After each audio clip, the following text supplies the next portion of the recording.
People are afraid of the truth because often if you reveal it, it causes conflict in the moment. Telling the truth is definitely an adventure. Seeking for sure, but also telling. Another way of going about it is to just say what you think and see what happens. That's an adventure because you don't know what the outcome is going to be. So look, there's this old idea that it's necessary to have faith in the truth.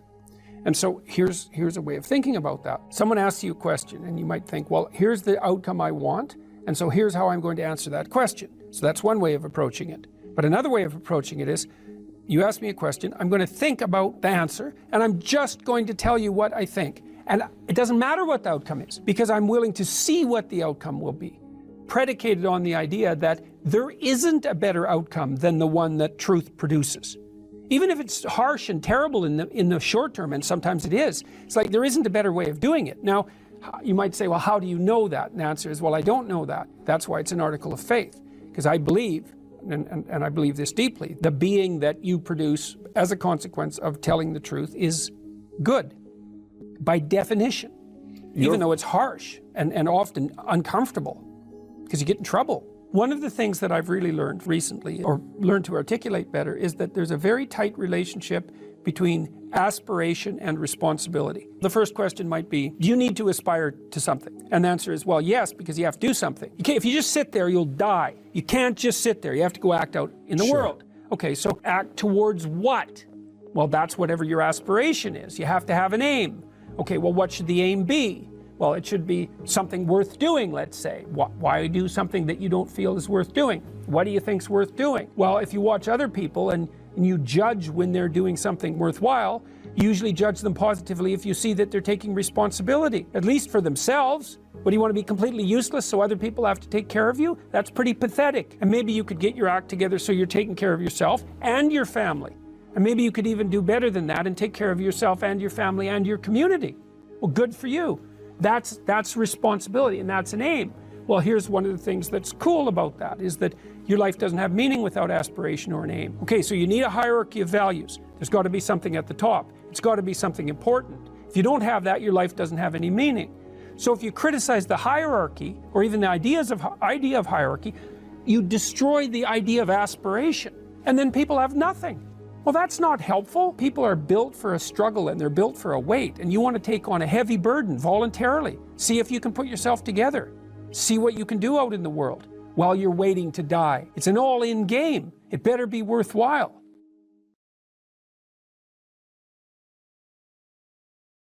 Right? They're all like, why should I stand up, be a martyr, get fired? This guy at Google got fired. Yeah. How do you convince people that there's a point to standing up when it appears to be futile? Well, the first thing I think is you convince them that it's not futile. It might be difficult, but it's not futile. If you get your words right, you have something to say, there'll be an impact of those words. It might not be the impact that you would choose. But the other thing you got to tell people is, pick your poison.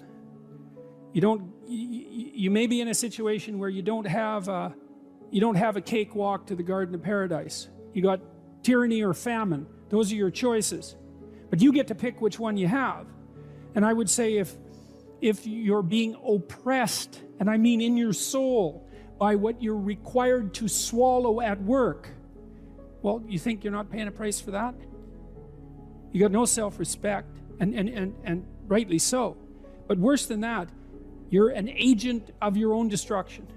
You're destroying your own ideal, and you're letting people who are weak and corrupt win. And if you stood up and stood up properly, but you have to put yourself in order to do this, at least to some degree, right? You can't do it casually. You have to do it from some position of preparedness and strength.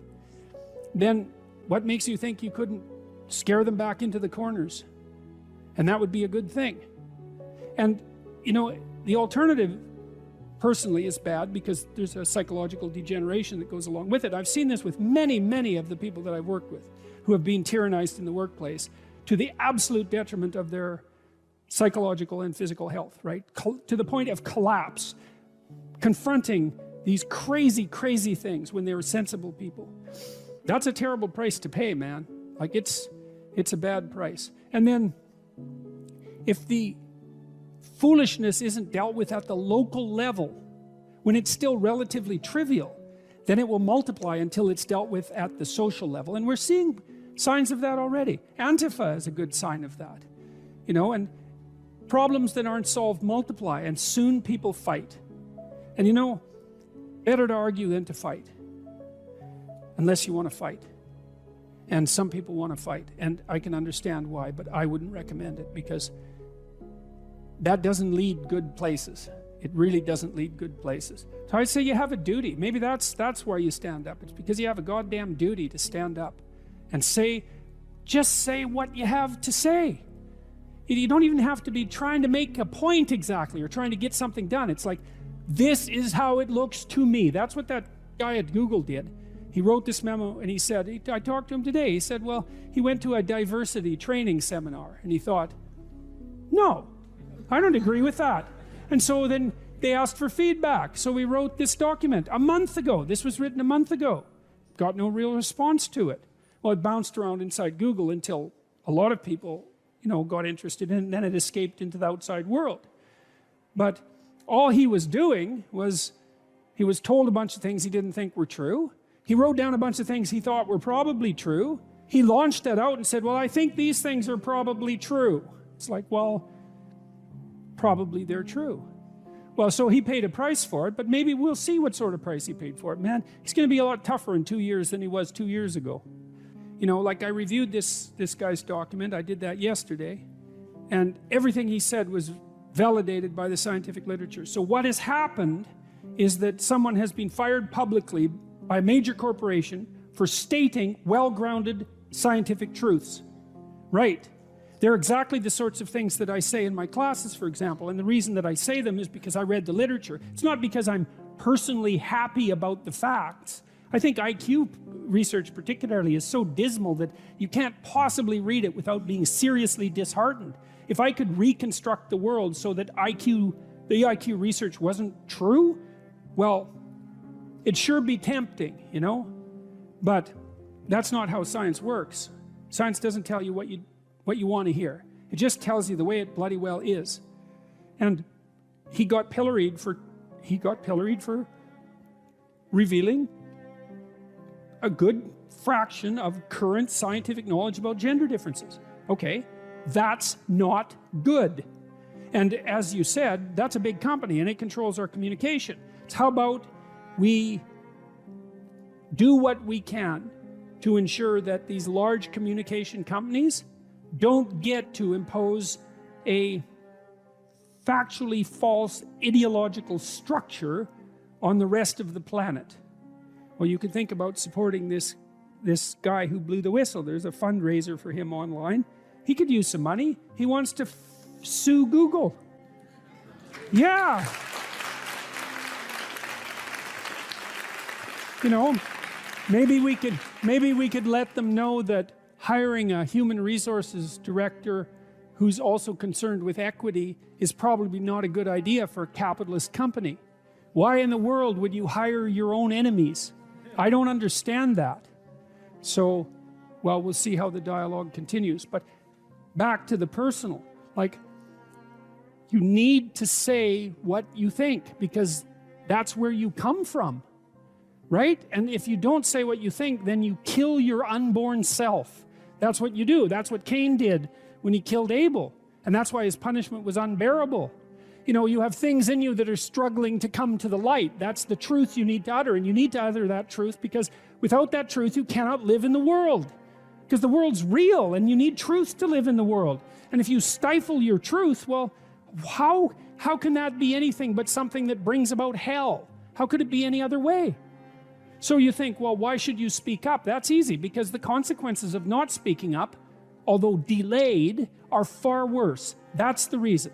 That's the reason. If it can't be courage, it could at least be prudence.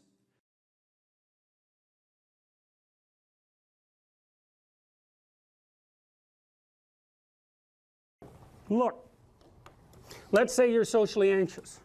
Okay, so what happens when you're socially anxious? You go to a party, your heart's beating. Why? The party is a monster. Why? Because it's judging you. and it's judging you, it's putting you low down the dominance hierarchy, because that's what a negative judgment is, and that interferes with your sexual success, and that means that you're being harshly evaluated by nature itself, right? So you are confronting the dragon of chaos when you go into the social situation. And so what do? You're like this, right? You hunch over, and that's low dominance. I'm no threat. It's like, well, that's not going to get you very far, you know, but that's a logical thing to do in the face of a tyrant.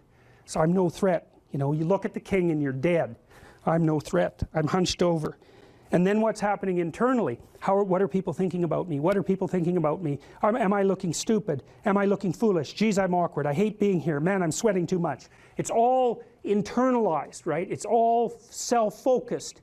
The eye isn't working. What do you tell people? Don't stop thinking about yourself, because you can't. It's like, don't think of a white elephant. White elephant, white elephant, white elephant. You can't tell someone to stop thinking about something because they get caught in a loop. What you do with socially anxious people is you say, look at other people. Look at them, right? Why? Because if you look at them, you can tell what they're thinking. And then unless you're terribly socialized, and some people are. Some people have no social skills, and so the reason they can't go to a party is because they don't even know how to introduce themselves. Like, no one ever taught them how to behave. And so they're really good candidates for behavior therapy, because you walk them through the process of how you actually manifest the procedures that are associated with social acceptability. But most people aren't like that. They have the ability. So if they're really introverted and high in neuroticism, they can usually talk quite well to someone one-on-one. Why? Because they look at them. Well, if I look at you, it's another thing to do if you're ever speaking to a group of people. Never speak to the group of people. That doesn't exist. You talk to individuals, and then they reflect for you the entire group, because they're all entrained. So you look at one person, they broadcast to you what everyone's thinking, and you know how to talk to one person. So it's easy. So as soon as you focus on the person, not you, you push your attention outward, use your eye, you push your attention outward, and you start watching. Well, then all your automatic mechanisms kick in, and you stop being awkward. Because if we're talking, and I'm looking here, I don't know what you're going to do next, and I'm going to put disjunctions into they're like bad chords in the melody of our conversation, and the reason is I'm not paying attention. So that's why the eye is the thing at the top of the pyramid. It's like the thing that enables you to win the set of all possible dominance hierarchies is the eye. Pay attention. Pay attention. That's the critical issue. That's why the Egyptians worshipped Horus. That's why Horus was the thing that rescued Osiris from the depths. It's the capacity to pay attention. What do you pay attention to most? What your right hemisphere signals as anomalous. It attracts your attention. It's like, this isn't going quite right. I'm not looking at that. Wrong. That's what you look at. That's what you look at. What's not going right. Because that's the terrible monster that might eat you, but it's also the place you get all the information. So that's why it's useful to have discussions with your enemies, because they will tell you things you do not know. And that's such a great thing, because if you don't know them, well, you're not very smart, are you? You know, there may be a time when you go somewhere that's the thing you need to know. And maybe your enemy will tell you why you're such a fool, you know, and a bunch of other things that aren't true too. But even one thing that's accurate, it's like, yeah, thanks very much, man, maybe I'll do some work on that, and I won't have to carry that forward. So, and then that's part of the reason, again, why the terrible predator, it's always the terrible predator that has the gold. It's like, it's the person who delivers the message you do not want to hear. So it's rough, but it doesn't matter. Life is rough. What I learned to do, I think, was to stop saying things that made me weak. I mean, I'm still trying to do that, because I'm always feeling when I talk whether or not the words that I'm saying are either making me align or making me come apart. I think alignment is the right way of conceptualizing it, because I think if you say things that are as true as you can say them, let's say, then they come out of the depths inside of you. Because we don't know where thoughts come from. We don't know how far down into your substructure the thoughts emerge. We don't know what processes of physiological alignment are necessary for you to speak from the core of your being. We don't understand any of that. We don't even conceptualize that, but I believe that you can feel that. I decided that I would start practicing not saying things that would make me weak. And what happened was that I had to stop saying almost everything that I was saying. I would say 95% of it. It's a hell of a shock to wake up and realize that, and you might think, well, do you really want all of that to burn off? It's like, well, there's nothing left but a little husk, 5% of you. It's like, well, if that 5% is solid, then maybe that's exactly what you want to have happen. The issue is there are times in your life where you know that the thing that you're saying is not true. It's a deception. It's a lie of some sort, and you're using it to manipulate yourself or another person or the world. And you're also possessed, fully possessed of the idea that you can get away with it. Once you orient yourself, then you have an obligation, I would say an obligation to the development of your soul to speak the truth. You have to be oriented properly, though, because the truth is something that exists in service to an ideal of sorts. Then you can imagine that you could use your language two ways. You can use your language to manipulate the world and to extract from it what you want. So, for example, maybe you go out on a date with someone and you decide that the end goal of the date is to have a sexual partner for the night, and then you can craft your language to manipulate the person into providing you with what you want. And that's like an instrumental use of language. But the problem with that, there's many problems with that, but one of them is that what if your idea about what you should want is wrong? Like maybe that's not the way to treat someone that you're on a date out on a date with. Maybe you're minimizing and reducing the interactions between you from what could be a healthy and elevated state of interaction and discourse to something that basically the pursuit of impulsive pleasure, and maybe that's not good for you next week and the week after and a month down the road. Maybe orienting yourself towards impulsive pleasure is a very bad idea. Remember what happens in Pinocchio.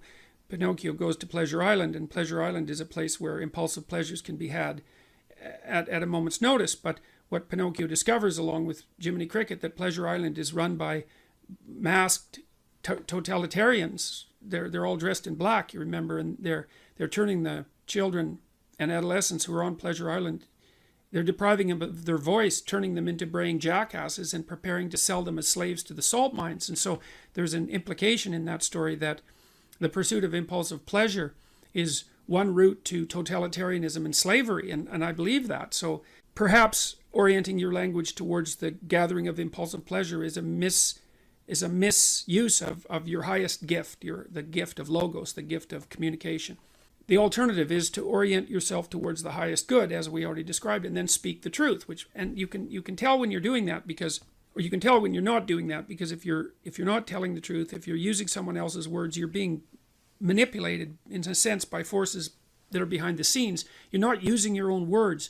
You're the puppet of an ideology or another thinker or your own impulsive desires.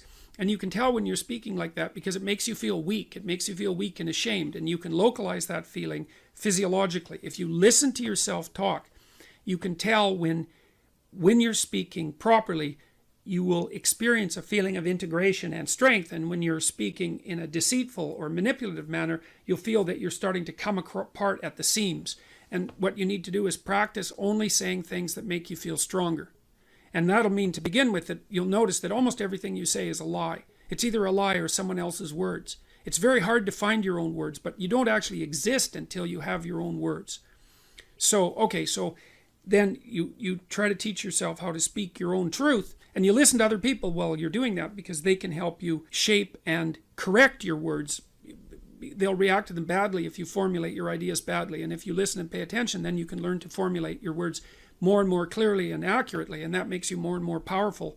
It gives you more and more authority, which is the beneficial form of power. Okay, so you do that, and then you have to make a decision of faith, and that's basically, that you can either use your language to manipulate the world and make it do what you want, or you can use your language to try to articulate the truth as carefully as you possibly can, and then you can see what happens. You have to let go of your desire for the consequences that you want. You have to assume that if you speak the truth, the results are the best that is possible under the circumstances. And so it's an exciting way of living in some sense. It's like continually walking off a cliff, because you don't know what's going to happen next if all you do is say what you think. And maybe you're at work and you say what you think and you get fired and you think, oh my God, that's a terrible catastrophe. But maybe it's not, because maybe if you're working somewhere and you have to lie to maintain your job, maybe you shouldn't be there. Maybe it's deadening your soul and damaging you in some permanent manner and making you corrupt. And so you have to orient yourself. You have to speak the truth as carefully as you can. You have to listen to others so that you correct your speech. And then you have to allow the consequences that ensue to unfold as they will. That's the ultimate act of faith, I would say. And that's what you do if you belong to Truth University. All right, so more practically speaking, then you should educate yourself. And it's not that easy to do now because you have to find people who can actually tell you mostly what to read and maybe also how to write, because writing is a way of formulating your thoughts ever more precisely. That's why you go to university, to learn how to write. If you know how to write, you can think.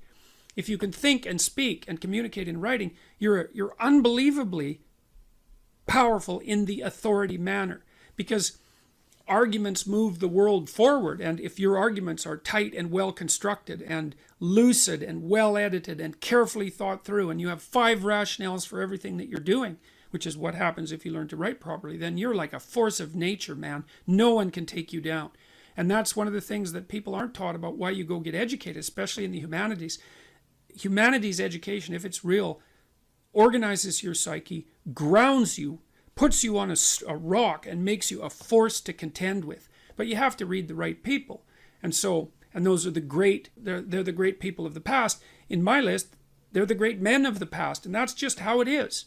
And so here's who I would recommend. I put reading lists up at jordanbpeterson.com. There's 2 of them. And the people that I recommend primarily are their books written by the following list of people: Fyodor Dostoevsky, Leo Tolstoy, who I think perhaps the greatest novelist the world has ever seen, Alexander Solzhenitsyn, another great Russian novelist. I don't know what it is about the Russians, but man, they produce writers that are incomparable. Alexander Solzhenitsyn wrote a book called The Gulag Archipelago, where he analyzed the Soviet prison camp system that arose after the Leninist revolution in the second decade of the 20th century. And details in absolutely precisely how the tenets of Marxism, the Marxist tenets that are supposed to free everyone and change the world, produced legislation that was absolutely murderous in its consequences. And Solzhenitsyn painstakingly traces the logical pathway from the original Marxist principles to the legislation, to the genocides. Because you'll hear people who are basically Marxists say things like, well, true Marxism never existed. And Solzhenitsyn took that argument apart in the mid-70s. And the Gulag Archipelago was an intellectual bomb. It demolished any credibility that Marxism had to intellectual respectability. You have to read the book. The book is about the central issue in our culture at the moment. If you don't read it, you're not informed. You can't participate in the debate except as a puppet. And so I wouldn't recommend participating in this debate as a puppet, because you don't know who's behind the scenes pulling the strings. If you remember the Pinocchio story, the forces that were pulling the strings were not forces that were acting in Pinocchio's best interest, that's for sure.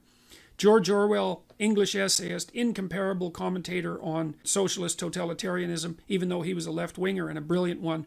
Aldous Huxley, who wrote Brave New World, had some very brilliant things to say about the potential demolition of sexual choice of sexual partner as a part of a dystopian future. Friedrich Nietzsche, a philosopher who described himself as someone who thought with a hammer. And Nietzsche is a very, very dangerous person and an absolutely brilliant writer. And Carl Jung, who was a student of Nietzsche, and who Nietzsche was the philosopher who announced the death of God back in the late 1800s, and Jung spent his whole life attempting to revivify God. That's one way of thinking about it. And so if you educate yourself, and this is a really good place to start, if you read these authors, then you'll know what else to read. If you read these authors, it'll take you a good long time, and it will be very, very hard on you, and you won't be the same person when you come out, and that's very frightening. And because being torn down and rebuilt is no joke, but it beats the hell out of the alternative, which is just to stagnate and stay a stagnant infant, which is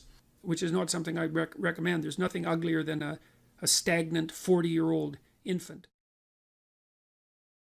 If you want to make yourself articulate, which is a very good idea, then not only should you read, but you should write down what you think. And if you can do that a little bit every day, 15 minutes, maybe you could steal 15 minutes and do it every day. But if you do that for 10 years, you really straighten out your thinking. If you're going to speak effectively, you have to know way more than you're talking about, you know. So this is often difficult for beginning lecturers at university, because they'll do a lecture on a topic, but they only know as much as they're saying in the lecture. And they get kind of stuck to their notes because of it. But you want to know 10 times as much as you are saying in the lecture, and then you can specify a stepping path through it and elaborate with the other things that you know. But to do that, you have to do a lot of reading. But you also have to do a lot of reading, because that's where the synthesizing comes. So that's on the input side. And then on the output side, well, there's some techniques, let's say, is like if you're speaking in front of a group, you are not delivering a talk to a group.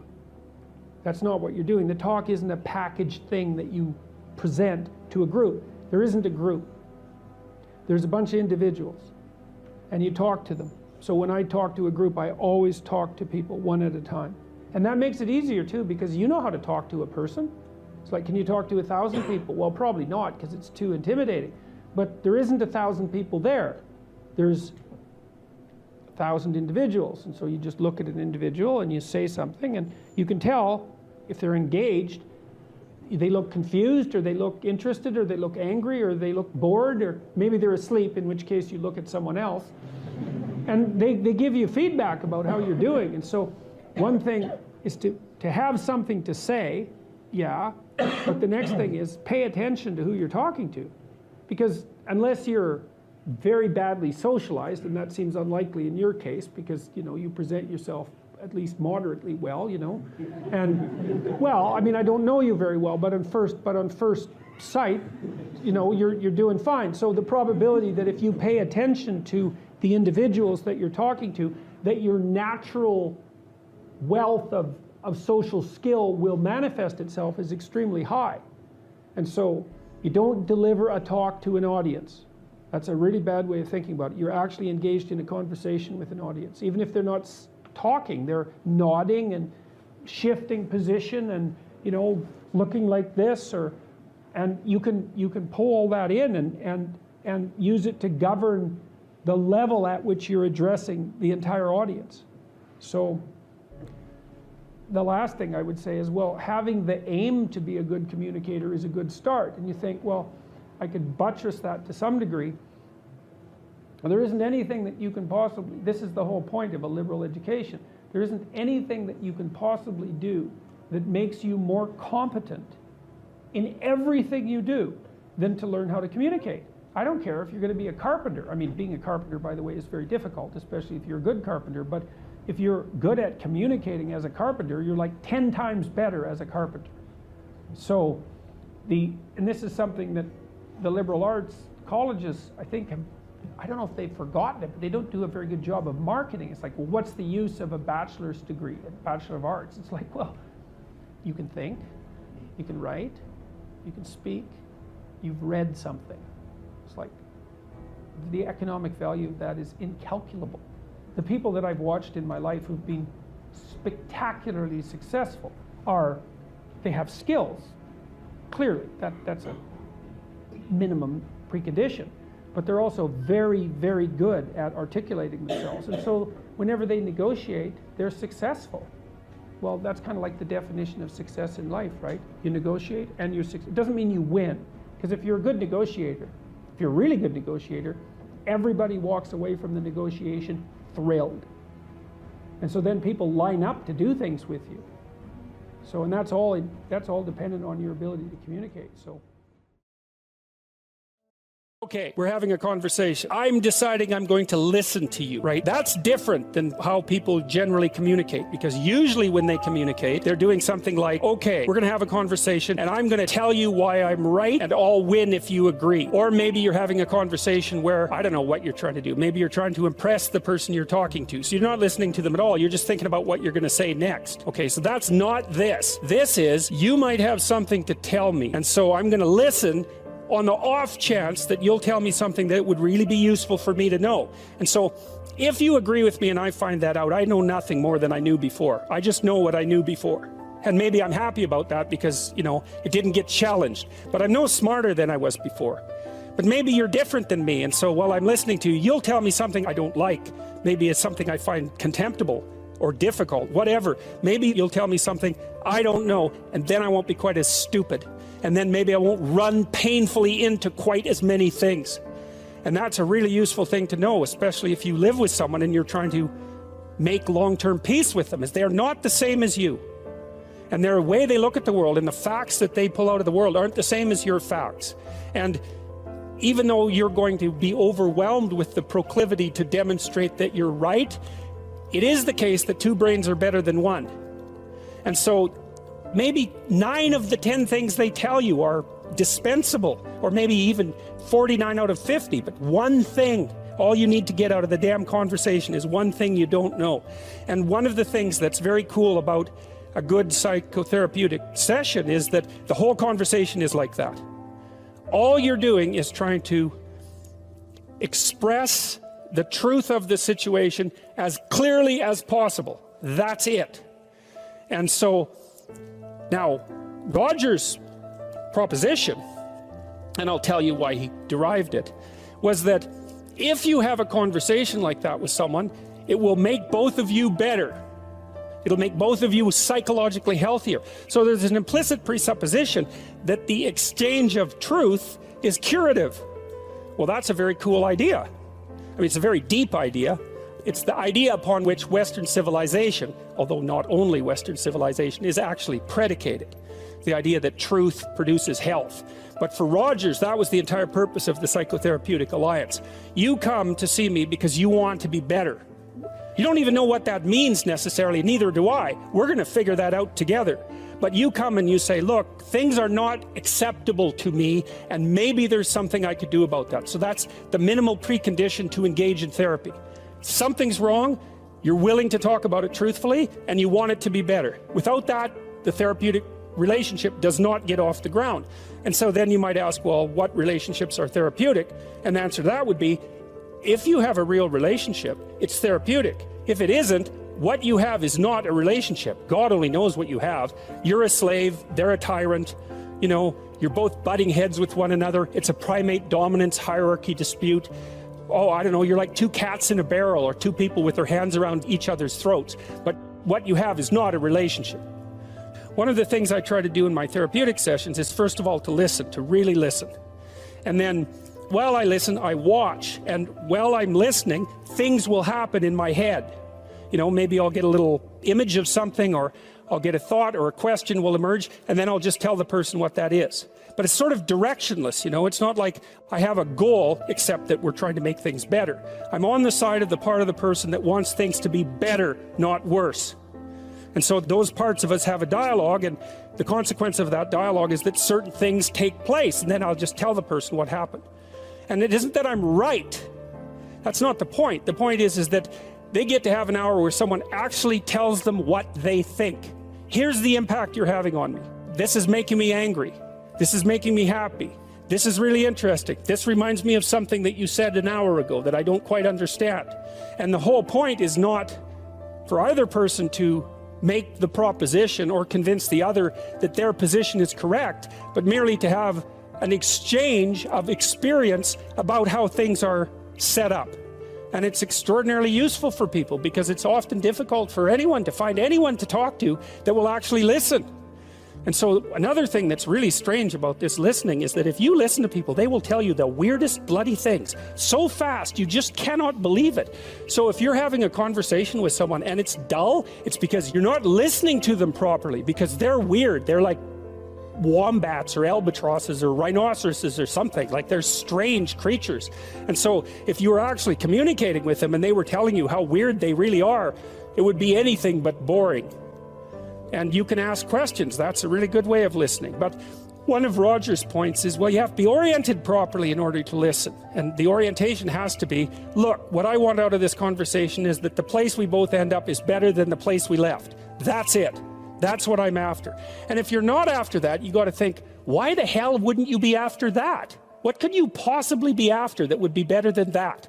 You walk away smarter and more well-equipped for the world than you were before you had the conversation, and so does the other person.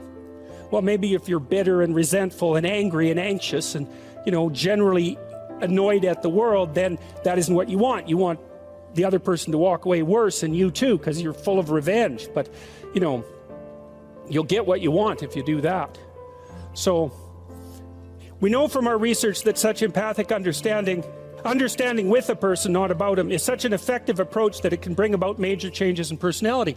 Some of you may be feeling that you listen well to people and that you have never seen such results. The chances are very great that you have not been listening in the manner that I've described. Fortunately, I can suggest a little experiment that you can do to test the quality of your understanding. The next time you get into an argument with your wife or your friend or a small group of friends, stop the discussion for a moment and, for an experiment, institute this rule.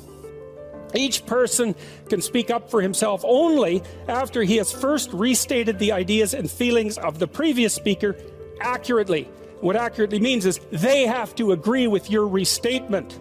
Now that's an annoying thing to do, because if someone is talking to you and you disagree with them, the first thing you want to do is take their argument, make the stupidest possible thing out of it that you can, that's the straw man, and then demolish it.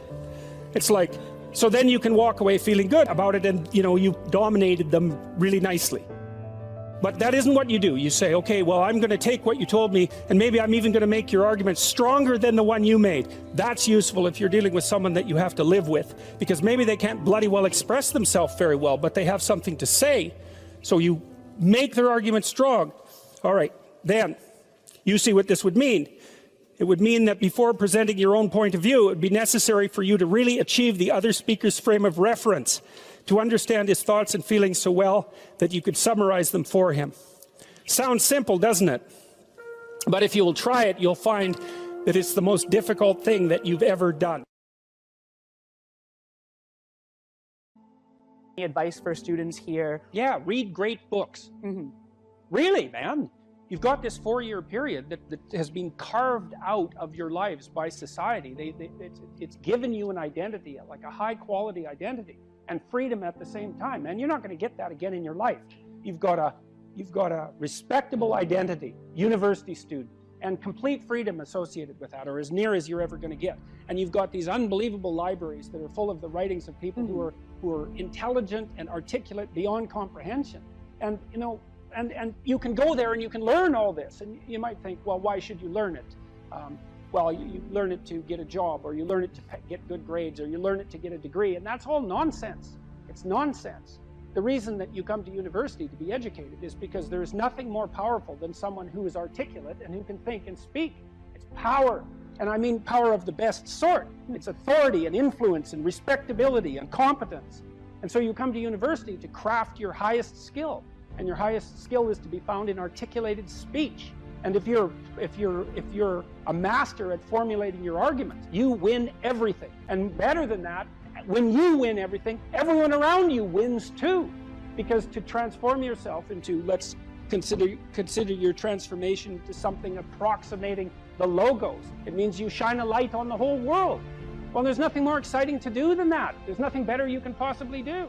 And to think that you're coming to university to be, you know, trained to have a job, it's like, great, that's a hell of a lot better than being unemployed and covered with Cheeto dust while you're snacking away in front of your video game in the basement. But it's not and I don't have anything against video games, by the way, but it's hardly a triumphant call to being in the world, and that's what university should be calling forth. It's like, God, you people, I know what Harvard students are like. I taught here for 5 years. You people are spectacular. You're spectacular. You're all capable of being world beaters. You transform yourself into something that's articulated and sensible and grounded in history and knowledgeable and wise, man. You can do anything you want, and hopefully anything you want for good. Because if you have any sense, everything you want to do would be for the good, because there's nothing more compelling or meaningful or useful in combating the tragedy of life than to struggle with all your soul on behalf of the good. And the universities have forgotten that. It's why everyone's bailing out of the humanities, and they should. The humanities are corrupt. And they're corrupt because they're not telling students this. It's so bloody obvious. It's like, learn to think, learn to speak, learn to read. It makes you a superpower, an individual superpower.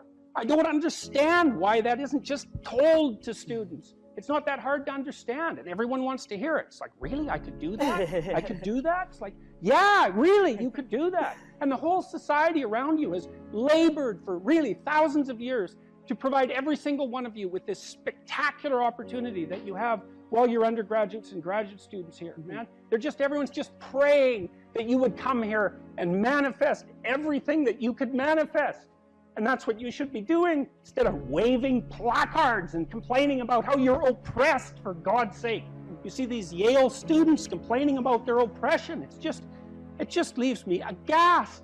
It's like, well, we're against the ruling class. It's like, no, you're baby ruling class members. You're young.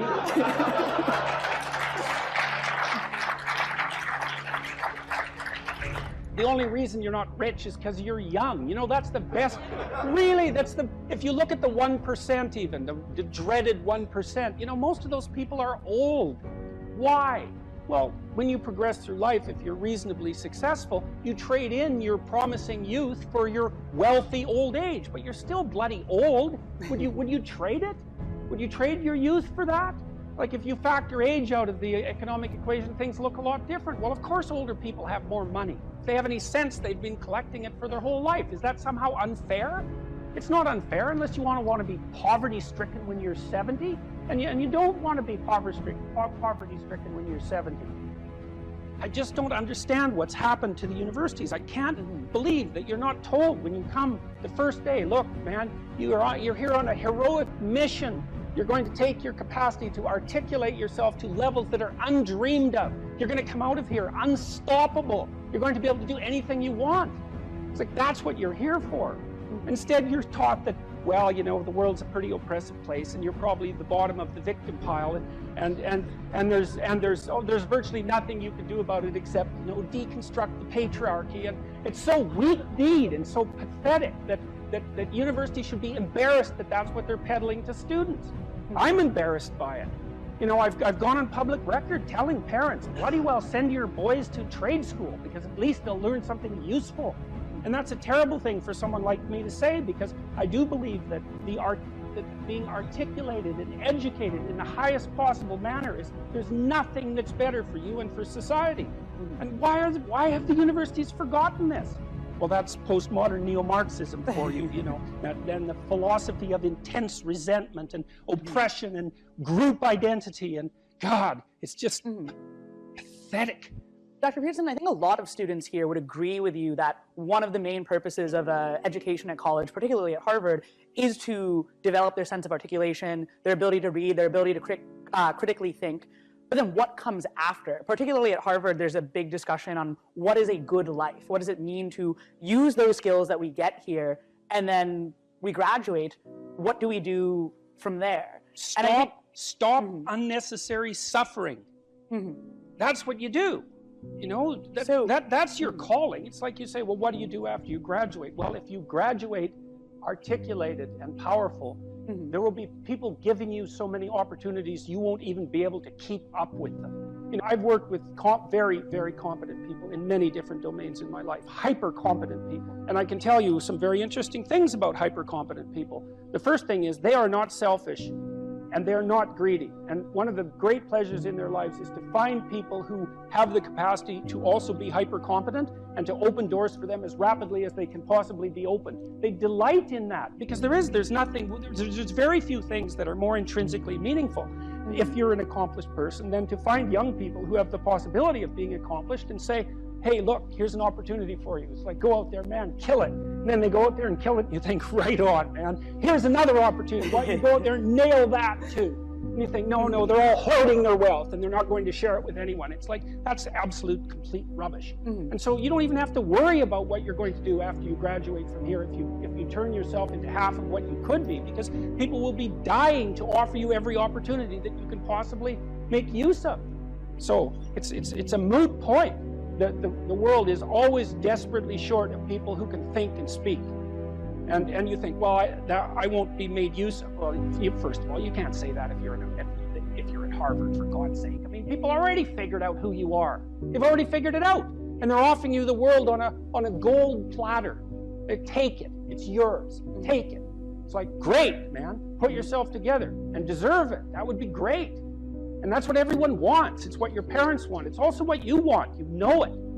It's what you want. It's what women want from men. It's what men want from women. It's like for you to be who you could be. And the highest faculty of the human being is articulated speech. It's the divine faculty. And there is nothing more powerful than that. There's nothing that's even in the same league. And so if you don't have faith in that, then your priorities are misplaced. And I can't even understand why you wouldn't have faith in that being, say, Harvard students, because look where it's got you already. You know, you're already sitting on top of the world. So deserve it, make use of it, right? Go out there and fix things up. That's what you need to do. There's lots of things that need to be fixed up. And what you want to do is burden yourself with so much responsibility that you can barely stand. And then you'll get stronger trying to lift it up. And you won't be asking, what should I be doing with my life? Or what's the meaning of life? Or any of that. It'll be self-evident. It's self-evident. At minimum, you can say, there's more suffering in the world than there should be, and I could probably do something about that. And you can do something about that. So go do something about it. And then there'll be less suffering in the world. And then when you're 80, you can look back on your life and say, well, you know, there's less suffering in the world than there would have been had I known it existed. And you don't have to even have a sense of ultimate destiny or even any sort of theistic belief to regard that as a positive good. Like, I think it goes beyond the mere pragmatic utility of addressing the world's ills, because I think we do live in a world that has a transcendent reality as well as the reality that we can detect. But even independently of that, it doesn't matter. Faith is a presupposition for living in the truth. And then you might ask yourself another question, which is, well, why bother living in the truth? Well, one answer would be so that reality doesn't rise up and smite you repeatedly, which it will if you're deceptive. So that's one answer, but here's another answer, and this is a better answer. People ask themselves all the time, what's the purpose of life? And there's a variety of answers to that. There's no purpose. We're just atoms on a dust mote at the edge of a rather reprehensible corner of the cosmos, and we exist for a moment and we're out, and that's that. Or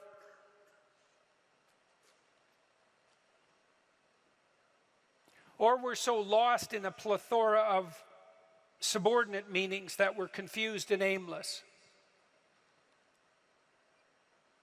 Or we want to be hedonistically happy, and I would say that's really the offer that's on the table in our culture most of the time.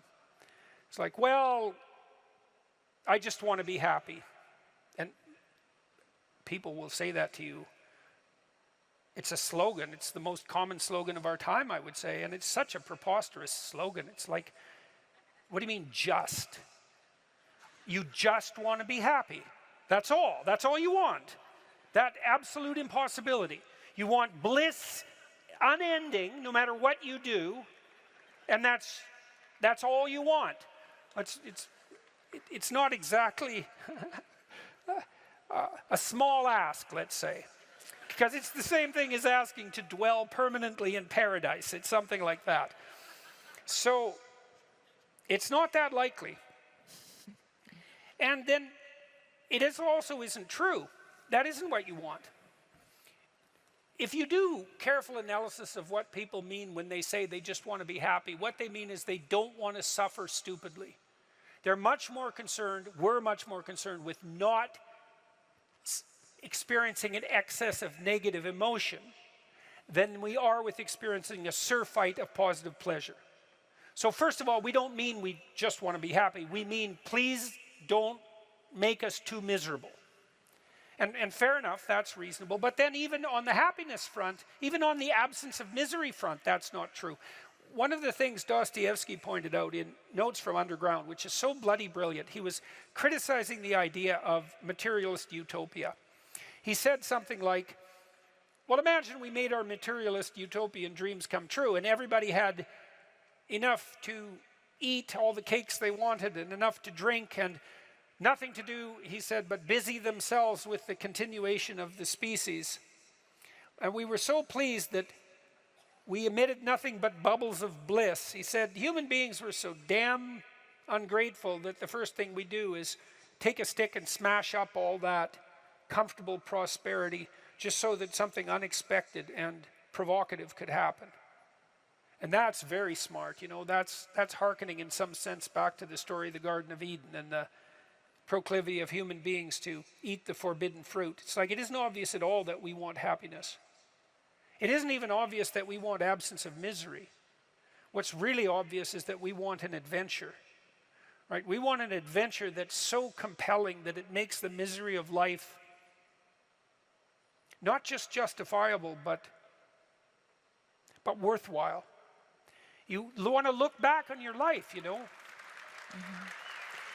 You want to look back on your life, and you know this to be true. You want to be able to say to yourself, even considering a month or a week or a series of days, you want to be able to say, that was really difficult, but you know what? It was worth it. And I think that's what you want from your life. It's something like, you know what? That was difficult, but it was worth it. And that meant that the adventure was so great that it justified the difficulties. And so then the question is, and here's the question, where do you find the great adventure of your life? Well, how about in truth? Well, why? Because you don't know what's going to happen if you tell the truth. It's a mystery. It's going to lay itself out for you. And so that's an adventure, because you literally do not know what's going to happen. You have to let go of knowing what's going to happen. And so then you have that adventure, and then what is also the case is that it's you that's having the adventure, right? Because if what you're doing is living in truth, that's you, that truth is you. And so that means that whatever happens when you tell the truth is your adventure. And then you think, well, I'm using deception. It's like, well, maybe you are, but maybe deception is using you. And then maybe it's the spirit of deception that's having the adventure of your life. And then you might ask yourself, well, why are you so miserable and unhappy? And the answer would be, well, the spirit of deception is having the adventure of your life. You're not even there. Because if you're not living in truth, you're not there, obviously. What's there is the spirit of deception. And you might think that's your deception, but I would be very careful about thinking that, because there have been centuries of meditation on the nature of the spirit of deception. And the answer isn't that the spirit of deception is you. The answer is that the spirit of deception is something that possesses you and convinces you that it's you. And that's not something you want to fall into the clutches of. So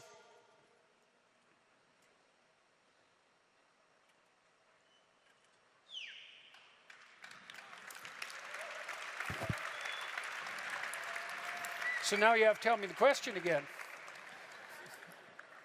I'm certain you answered it. This was about teenagers. Oh, yes. Well,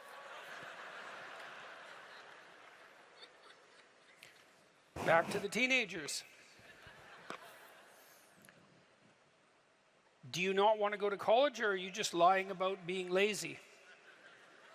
So that's a question, and we can ask ourselves that question. And as I said, on the teenage front, craft a vision, craft a compelling vision.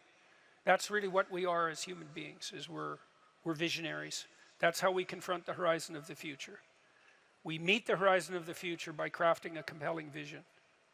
And your vision might not involve a college education, but it should be a vision that makes you think, if I could make that come true, it would justify the trouble that it would take to manage it. And I think that's the right attitude to take towards your life. And we're all going to have our crosses to bear in the most fundamental manner. We all have to deal with the catastrophe of mortality. And I think we all have to deal with the reality of hell. And you can think about that religiously or not. Political hell will do for hell as far as I'm concerned. We certainly saw no shortage of evidence for that in the 20th century. And we all have to contend with that, right? The reality of mortality and the reality of hell. And then we all have to contend with the fact that we have to develop a vision for our life that is so compelling that it justifies those bitter realities.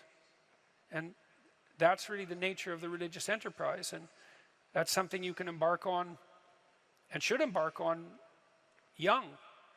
If you're trying to figure out who you are, Figure out who you need to be in order to justify the catastrophe of your life. And then you think, well, that was difficult. Man, that's for sure. But it was worth it. So, thank you very much. It was very good of all of you to come tonight. I appreciate your time and attention. Thank you, Tim. You're welcome. Yeah. Lovely to be here. That's so nice. Thank you.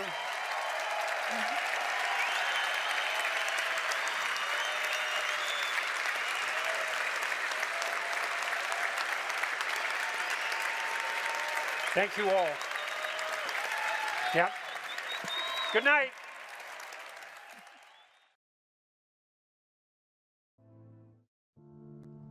There's a book. It's a book called About Face. It's about a guy that was in the Korean War and then he was in the Vietnam War, and his name is Colonel David Hackworth. When I was on deployment, I would open up that book anywhere, and I would read 2 pages or 3 pages before I'd go to bed if I was in my bed that night.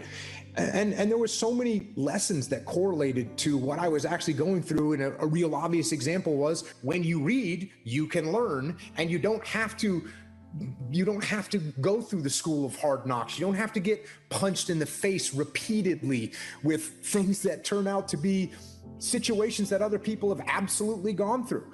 The level of capability increases so much by seeing something one single time. Well, if I see something one time, I'm infinitely better than if I'd never seen it before. It's like those little puzzles. They give you a little puzzle, some kind of a mind bender, right? The mind benders only work on you one time. The riddle only works on you one time. Then you go, I know the answer to that. That's the answer. You never get fooled by that again. So just seeing it one time, you're infinitely better. So when you read enough, you're capturing all these lessons. Of course, you want to put the book on. You want to become that person. That can rattle you up, man. Especially if the person is thinking all sorts of things that you've never thought.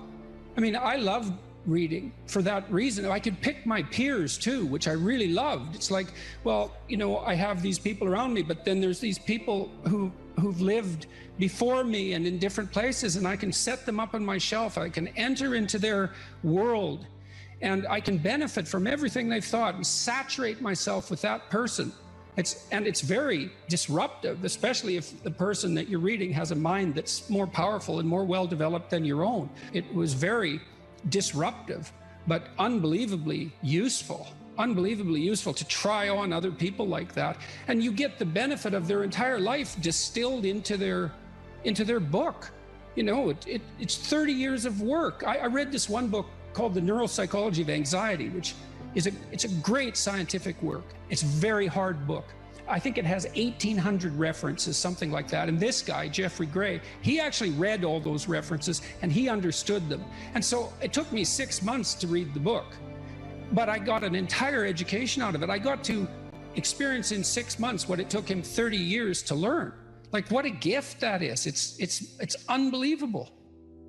What were you reading when you were in university? Was it fiction, novels? Was it nonfiction? What were you focusing on? As trite as this may sound, it was actually the most impact was from Shakespeare. It was the most impact on multiple levels. And I'll tell you the primary level. And when I've covered Shakespeare on my podcast, I explain this to people. People think, well, I didn't really understand. I read it, I didn't understand it. If you think you're going to just pick up Shakespeare, open it up and read it and understand it, you're not going to, because it's barely written in English. It's barely written in English. It's almost another language. So what you have to do is you have to start to interpret it. And so what I realized with Shakespeare is, number one, the weight of the words, that these words were so pregnant with meaning that you had to pull those words and parse those words and pull those words apart to see all the depth that each individual word had, and then the way that they're put together. And what was great about this was by the time I was back, because then I went right back into the SEAL teams, and somebody would hand me a rules of engagement document that was written by some lawyer in Washington, D.C., and I'd pull it out and say, wait a second, this word, I don't know what this word means. So let's pull this word out. Let's see what this actual definition of this particular word is and how that changes my viewpoint of these rules of engagement, and how can I translate that for my troops so that they actually know what to do. So that part for me was from a reading perspective, starting to read Shakespeare and saying, oh, okay, you're not going to understand this. And if you don't understand something, that's okay. You pull out the Oxford English Dictionary and you look it up. And then you not just find out what the meaning of the word is, but what's the root word and where does it come from and what kind of depth and what kind of... Yeah, and that's really, that's unbelievably useful too. Virtually every word is like that, because a word is an ancient artifact. It's like an animal in some sense. It has an evolutionary history and it transforms across time. And each word it carries the echoes of its past with it too, because each word attracts other words in a particular unique way. So it kind of lives in a word ecosystem as well. And the ecosystem contains information about the history of that word. And you think, well, why is that important? It's like, well, hey, guess what? You think in words, you talk in words. You have all these archaic entities, these words, these living entities that you use. It's like the more you know about them, the more you know about you, the more you know about other people, and the better you are at formulating and communicating your ideas. There's nothing lost in that kind of investigation. There's nothing but gain there.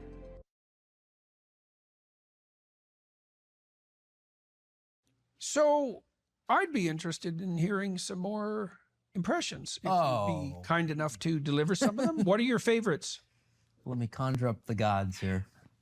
That is what I'm trying to do, when I'm doing that. It's like, let's get those words out of the chaos. It is helpful when I saw you looking up, because everybody has this shame when they're thinking, and you look down. So that's a habit I pulled from you. You're not even in my impressions, but it just conveys confidence when you're thinking to go, you're going to put your head up and make yourself vulnerable, opposed to, well, what did she like in bed? I hadn't really thought about it as a more open posture, but that's right. It is a more open posture. Well, and you're also, turning your eyes heavenward symbolically, and you embody your meanings. That's the deepest sense of meaning, is what's embodied, right? What you're actually acting out. And it is a form of searching for the words, to find them, not to calculate them, but to find them.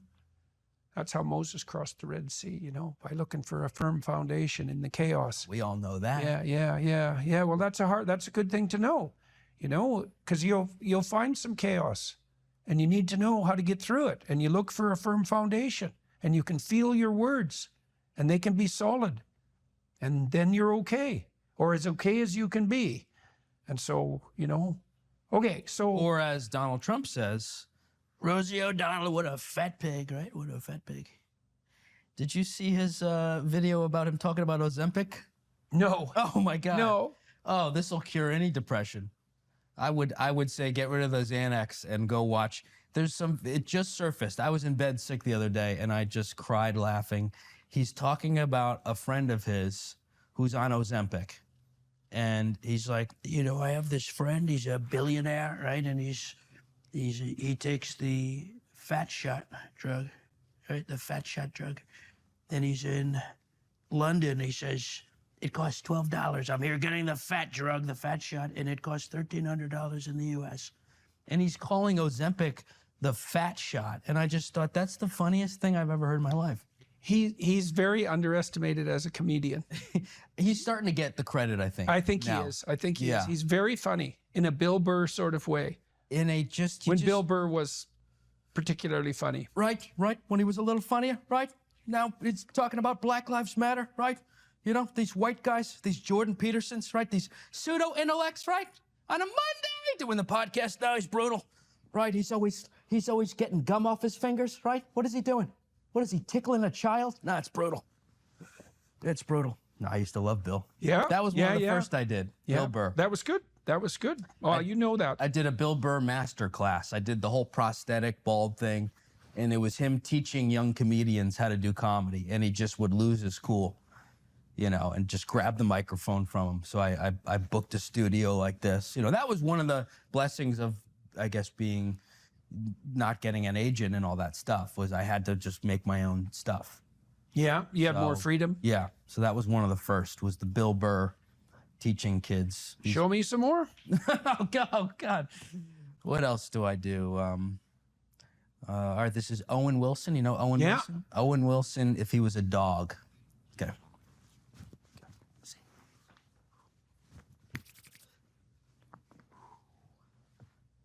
Bow wow. That's it. Yeah. You know. Yeah. That's good. It. That's one good. I would call my stupidest joke. Yeah. But works better than almost anything I do. And I think it works because, well, it's certainly not too long. It's very they say brevity is the soul of wit, right? But that you had the mannerisms and you got the voice dead on. Sure. So it's worth the apprehension, and it pays off, even though it's a very small dose. And it's what I grew up on. I think I definitely turned very bitter from all the stuff happening in the world and stuff. You know, I'm sure I've seen you go through ebbs and flows of being softer, and interviews where I could tell you're, you know, a little more hard. But I do want to get back to that silly, you know, just silly physical comedy, you know, stuff everybody can laugh at. Yeah. I had to go in really hard on all the stuff, the wokeism and all that stuff. And that'll be a gift that is laid out forever. It's nice to be able to do things with a sense of play. Yeah. That's the optimal state, if you can manage that. That's also, even with serious things, that's hard. It's a good test of when I do have the courage to approach a person of the opposite sex to ask them for coffee before getting dragged away by security. I am testing for playfulness. Yeah. You know, I'll always do something a little playful, a little silly, and see if they recoil or if they play along a bit. Right. Yesterday I went and I just... Right. Well, that's why little boys and little girls play together, you know, so that they can learn how to play together. And I'm stuck in this little boy body here. So let's see some more impressions if you're inclined. More, yeah. Well, what else do I do? I do the, what you remember when Mitch McConnell, he froze up when he was talking. Yeah. So I do a joke about our politicians are so old, no one even notices when they have strokes, because he really froze for a while. He was doing and the fellow vice sure now. And I'll hold that for about 10 minutes on stage. I'll just hold it until people stop laughing. That's 1/9 of the whole set. That's the Mitch. I'm very dedicated. 20 minutes is me as Biden trying to get up the stairs. I just do it in real time. So now you said that you're not scripting your sets. I don't. I used to have a set list on, and I'd go boom, boom, boom, boom, boom, because I had never done a full hour. You do these comedy club sets that are 10 to 15 minutes. Right. With 10 people. 90, you're doing 90 minutes now. Sometimes I'll do 90, 80 to 90. Yeah. And it also helps me rely on myself and not have someone go out there and warm up the crowd. Mm-hmm. Right, you have to warm up your own crowd. I have to warm Are you up getting better at it? Yeah. What are you learning? Well, you go out and you might just, feel what the energy is. Yeah. And sometimes they're rustling around, and the other night I just got a vacuum from backstage, and I just vacuumed the crowd for 5 minutes. Oh, yeah. Until they settled down. Until they focused. And you know, one of the things I tell speakers is not to start speaking until everyone is silent, right? Because if you start speaking before they're silent, you've given them permission to rustle around and talk. Right. So you wait. And if you wait, everyone will go silent, partly because they're wondering what the hell's going on. Yeah. Right? Because they're expecting you to start. So you just wait. Then it's dead silent. Then you wait a little longer because you want people thinking, what the hell's going on here? Then they're paying attention. Then you go. That's much better. And I saw you do that at the Beacon. And as a comedian, you might go, I liked what Jordan did. You know what? I'm going to hold it for 10 more seconds. And maybe I'll walk off. Yeah. Yeah, well, Man in the Moon, who was that? Kaufman. Andy Kaufman. Kaufman. Yes. He would do that. Yes. on live TV, right? Hold that silence till the producers were willing to pull the plug, and then he'd Brilliant. start. He definitely influenced me quite a bit. It takes a lot of confidence to do that, to hold that silence. If you take a risk like that up top, though, the crowd also might trust you and go, geez, that guy's got some balls. Yeah. You know, we might be a little more submissive now. Well, the crowd wants to know. The crowd is hoping that there's a reason they're there paying attention to you. And if you don't think that there's a reason, if you're not in control, and I don't mean command, I mean if you're not orchestrating the event, well, what the hell good are you? Right? I mean, you're the one that's point of focus, and so it's up to you to indicate some confidence. You have to. And some invitation. You said that a harmless man is not a good man. A good man is a very dangerous man who has that under voluntary control. How should people become more dangerous? Oh, becoming more articulate is definitely, I would say, that's the primary array of weapons. So, I mean, physical prowess is something, and it's not nothing, that physical confidence that comes along with that as well. But the same thing replicated at the level of the ability to communicate and to think, that's way broader field of battle and opportunity. So this is one thing that isn't taught well, especially to boys. It's more important to teach it to boys, I would say, because they're more skeptical of the educational enterprise in general, generally speaking, partly because they're less obedient, partly because they're less agreeable. That's particularly true for disagreeable boys. And agreeable boys get higher grades independent of their IQ and their academic achievement, because they're easier to deal with. So what do you tell disagreeable boys? There's nothing that makes you more formidable than verbal competence, than being able to articulate, be able to think, to marshal your arguments, right? It's a battlefield metaphor. Get everything in order, get all your information straight, to marshal your forces. And so, I mean, that's part of the reason that rap artists are so popular, especially among disaffected young men, black and white alike, because they're unbelievably articulate. Like, they have this incredible verbal prowess. It's unbelievably attractive, and it's associated with genuine artistic and redemptive activity, often focusing on something that's approximately the voice of the underclass, let's say, but a powerful voice, right? And it's interesting to see how many young white guys identify with that. Was it Aldous Huxley that wrote Doors of Perception? Yeah. Yeah, so this is kind of an equivalent of that, right? That you have a experience which many people struggle to articulate. You take the best of us, the one that has the most precise, most articulate, erudite language. You drop them in and you say, okay, show us what you've learned. This is the equivalent, but for just a different community, a different sort of life, that maybe you don't have the ability to describe what it feels like to live on a council estate in Manchester or in, one of the neighborhoods of Brooklyn or whatever it might be. And then this person can, and it feels like it's your voice. Yeah, well, if you're a young man, you still feel alienated from your place as rightful heir of the proper kingdom. I mean, that's an existential truism for everyone, particularly for every young man, because he is an outsider in many ways. He's young and juvenile and not very highly valued, and then is in some sense hurt by the inadequacies of the current king, the current culture, and is easily turned against it because of that. And that's the machinations of the evil uncle. That's the King Arthur story. That's the story of Horus and Osiris. It's an ancient story. It's the story of Sauron, and it's there all the time. And you see in rap music, in hip hop, all of that alienation being given an articulated voice in an artistic sense. And that's a good example of the power of verbal facility. And that's the route to, let's say, marketing education to young men. It's like, you want to take your rightful place in the kingdom? It's like, get your tongue straight, man. Get it under control in the highest possible sense. We went to a comedy club, Tammy and I, in New York, the Comedy Cellar. It's a great comedy club. And the last comic was an English guy. And he was not particularly physically prepossessing, and he made a lot of jokes about that, and it was quite funny. And then he divided the audience into 5 sections, and he asked each section to toss up a topic, just to yell out a topic. And they were like random topics like the Kennedy assassination and electric lighting before 1890. Those were 2 of the topics, and the other 3 were just as diverse.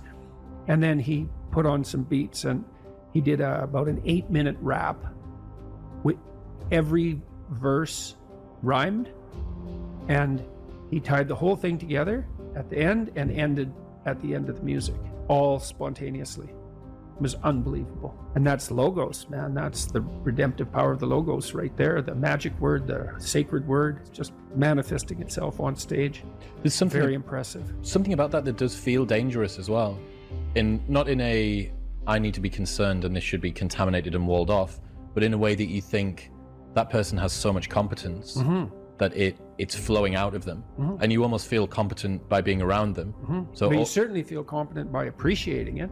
Yeah. Right? Because it speaks to the part of you that is capable of appreciating such things. You think, wow, that's really something. That's an amazing display. That's an amazing thing to see. Amazing, right? A very interesting word, amazing. And you're trapped, and you're trapped by the charisma of that. And that charisma, that's not nothing. That's a signal of something redemptive occurring. That accounts for virtually all of the attraction of hip hop and raps. The articulated voice of the struggling but worthy underclass. I suppose that's a good way of putting it. But those who are alienated from their rightful place. And so that verbal prowess is one of the ways they struggle up towards the light and that's a good example of that, of having that danger under control, because it's a dark genre in many ways, right? There's a real undercurrent and air of violence that surrounds that and its culture, like the punk movement in the UK back in the late 70s. Same sort of thing, but that capacity to express that in a poetic manner, in a compelling manner. Johnny Rotten was great at that. He was so intense. He has a song called Rise, which I used to show my clients all the time when I was starting assertiveness training with them. I'd put on Johnny Rotten's Rise, and the line in there is anger is an energy, and he's got these unbelievably intense eyes. Anger is an energy. You bet. And John Lydon, man, he could channel that like almost no one I've ever seen. He'd get that anger built up inside him, and then it was completely under control, and he expressed it in his music, and he's absolutely captivating, unbelievably charismatic. And I really liked his music, that raw anger in the music. But it was in the bloody music, wasn't it? It wasn't some random riot, you know? He transmuted that into something, you know, you can argue about the poetic merits of punk rock, although I don't think you should. I mean, I Did It My Way, Sid Vicious's version of I Did It My Way. My God, that's a work of genius, that. It's so brilliantly satirical. Young people always have a reason to be upset and cynical about the current state of affairs. And it's that way forever. And so it's useful, I think, to consider such considerations or such conceptualizations as the patriarchy in that light, because it's an archetypal truth that the social structure is corrupt and incomplete. And what that means is that it's something that you have to contend with every moment in some sense of your life. It's a permanent fact of existence. And to be upset that the structures, the social structures, or even the biological structures within which we live are incomplete and imperfect, and to take that personally, that's the worst part of it. To take that personally is a misreading of the existential condition of humankind, because it's always the case that what you have been given and what you live in is degenerate and corrupt and in need of repair. And it's easier just to accept that, because there's also a positive element, and the positive element is, well, you've been granted something rather than nothing, and maybe you haven't been granted pure hell, because especially in a culture like ours where many things actually function quite well, so there's room for gratitude there. Even if it's a broken machine, it's not one that's completely devastated, and it's not absolutely hell-bent at every second on your misery and destruction. And it easily could be, because many societies are like that. And so the fact that we happen to live in one that isn't corrupt beyond imagining is something to be eternally grateful for. Well, so we live inside a damaged structure, and we also bear responsibility for that damage, because we don't do everything we can to constantly repair it. And you might say, well, that's actually one of the fundamental people say, well, what's the meaning of life? What they really mean is, what's the positive meaning of life? Because as we've already discussed, the negative meanings of life are more or less self-evident. Well, the positive meaning of life is to be found in noting the state of lack of repair of the walled city that you inhabit, and then sallying forth to do something about that, to repair the breaches and to fix up the walls and to make the structure that you inhabit as secure and as productive as it possibly can be. And there's no shortage of opportunities to do that. You can do that in your own mind. You can do that in your own room. You can do that in your own household, in your local community. And maybe if you get good at doing it at all those levels, then you can start to look beyond that. And so there's challenges.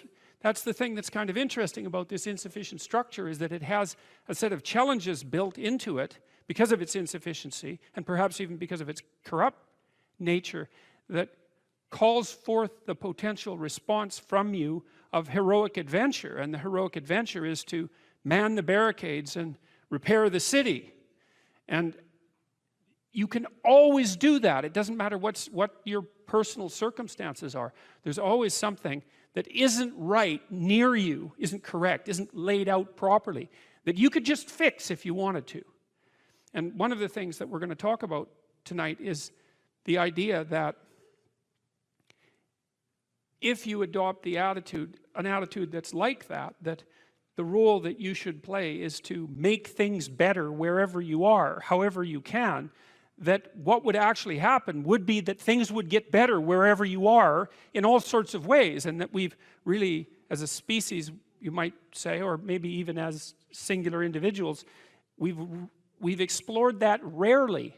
It isn't something that's put forth as a proposition that often, and it's quite surprising to me. And I had an interesting experience the other day. I went to the keg. I go there because I have food allergies, and they're very careful with people who have food allergies. And the waiter took me to the table, and he said that he had been watching my lectures, and that's a very common experience.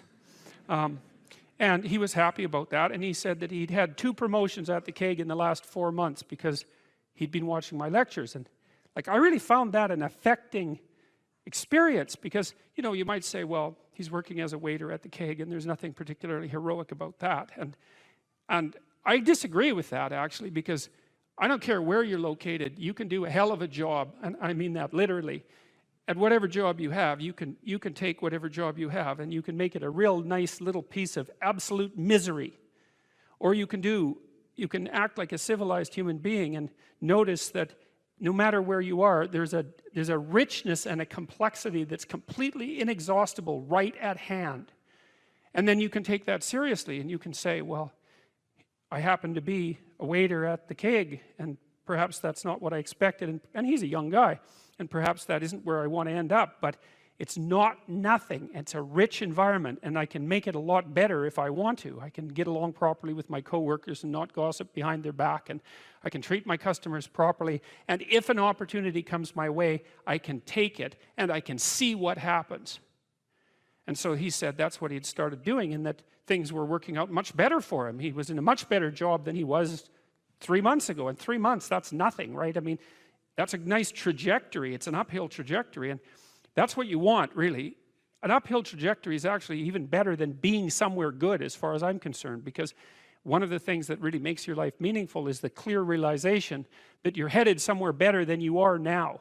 And then it's even better if you also understand that there's a direct causal relationship between the things that you're doing and the steepness of that incline.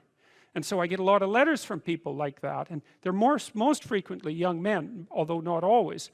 And they say, well, I've been listening to these lectures, and I decided that I'm going to try to take responsibility for my life, and so I've started to stop doing all the stupid things that I know that are stupid, that I know I shouldn't be doing.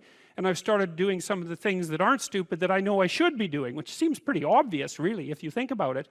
But obvious though it may be, that isn't necessarily what people do. And then they write and say, you can't believe what difference that makes. And they're thrilled about it. And so I'm thrilled about it when I get letters like that, because I really don't experience anything as better than a letter like that or a message like that, because it's so good to see things that aren't so good replaced by something better?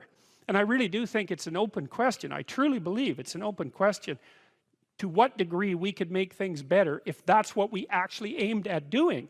You know, in some of the stories that we've covered already, the story of Cain and Abel in particular is really an analysis of that problem, which is so remarkable. It occurs so early in this document. It's such a foundational story, and it basically says, well, there's two modes of being in the world, right? There's one where you adopt the responsibility for living properly, for being properly, and you make the sacrifices necessary for doing that, and then everything will flourish properly. And the other one is a pathway of resentment and bitterness and rejection and murder and genocide, and that just seems exactly right to me. And so if the positive path beckons, if you can actually see what it is, if you can lower yourself enough to see what it is. Carl Jung said once that modern people didn't see God because they didn't look low enough. It's a phrase I really, really like, because people denigrate the opportunities that are right in front of them. And there's no reason to do that, because what's right in front of you is the majesty of being. That's what's right in front of you. It's inexhaustibly complex and full of potential, and there's no reason to assume that wherever you happen to be isn't as good a starting place as anywhere else.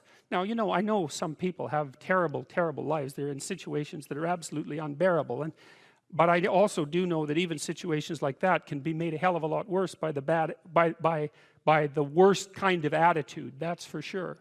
So anyway, so that's where you are. You're in a damaged structure. You're a damaged structure. You're in a damaged structure, but you know, at least it's got some walls. You know, you're not being fed to the lions on a regular basis, so that's a good thing. And you can emerge forward, you know, heroically, magically, to confront the chaos that constantly threatens the structure within which you live, and you can free something as a consequence of that. You can learn something, you can strengthen yourself. That's the other thing, because what you're actually made of, in many ways, that what informs you, what you're made of, is what you encounter when you voluntarily encounter the unknown.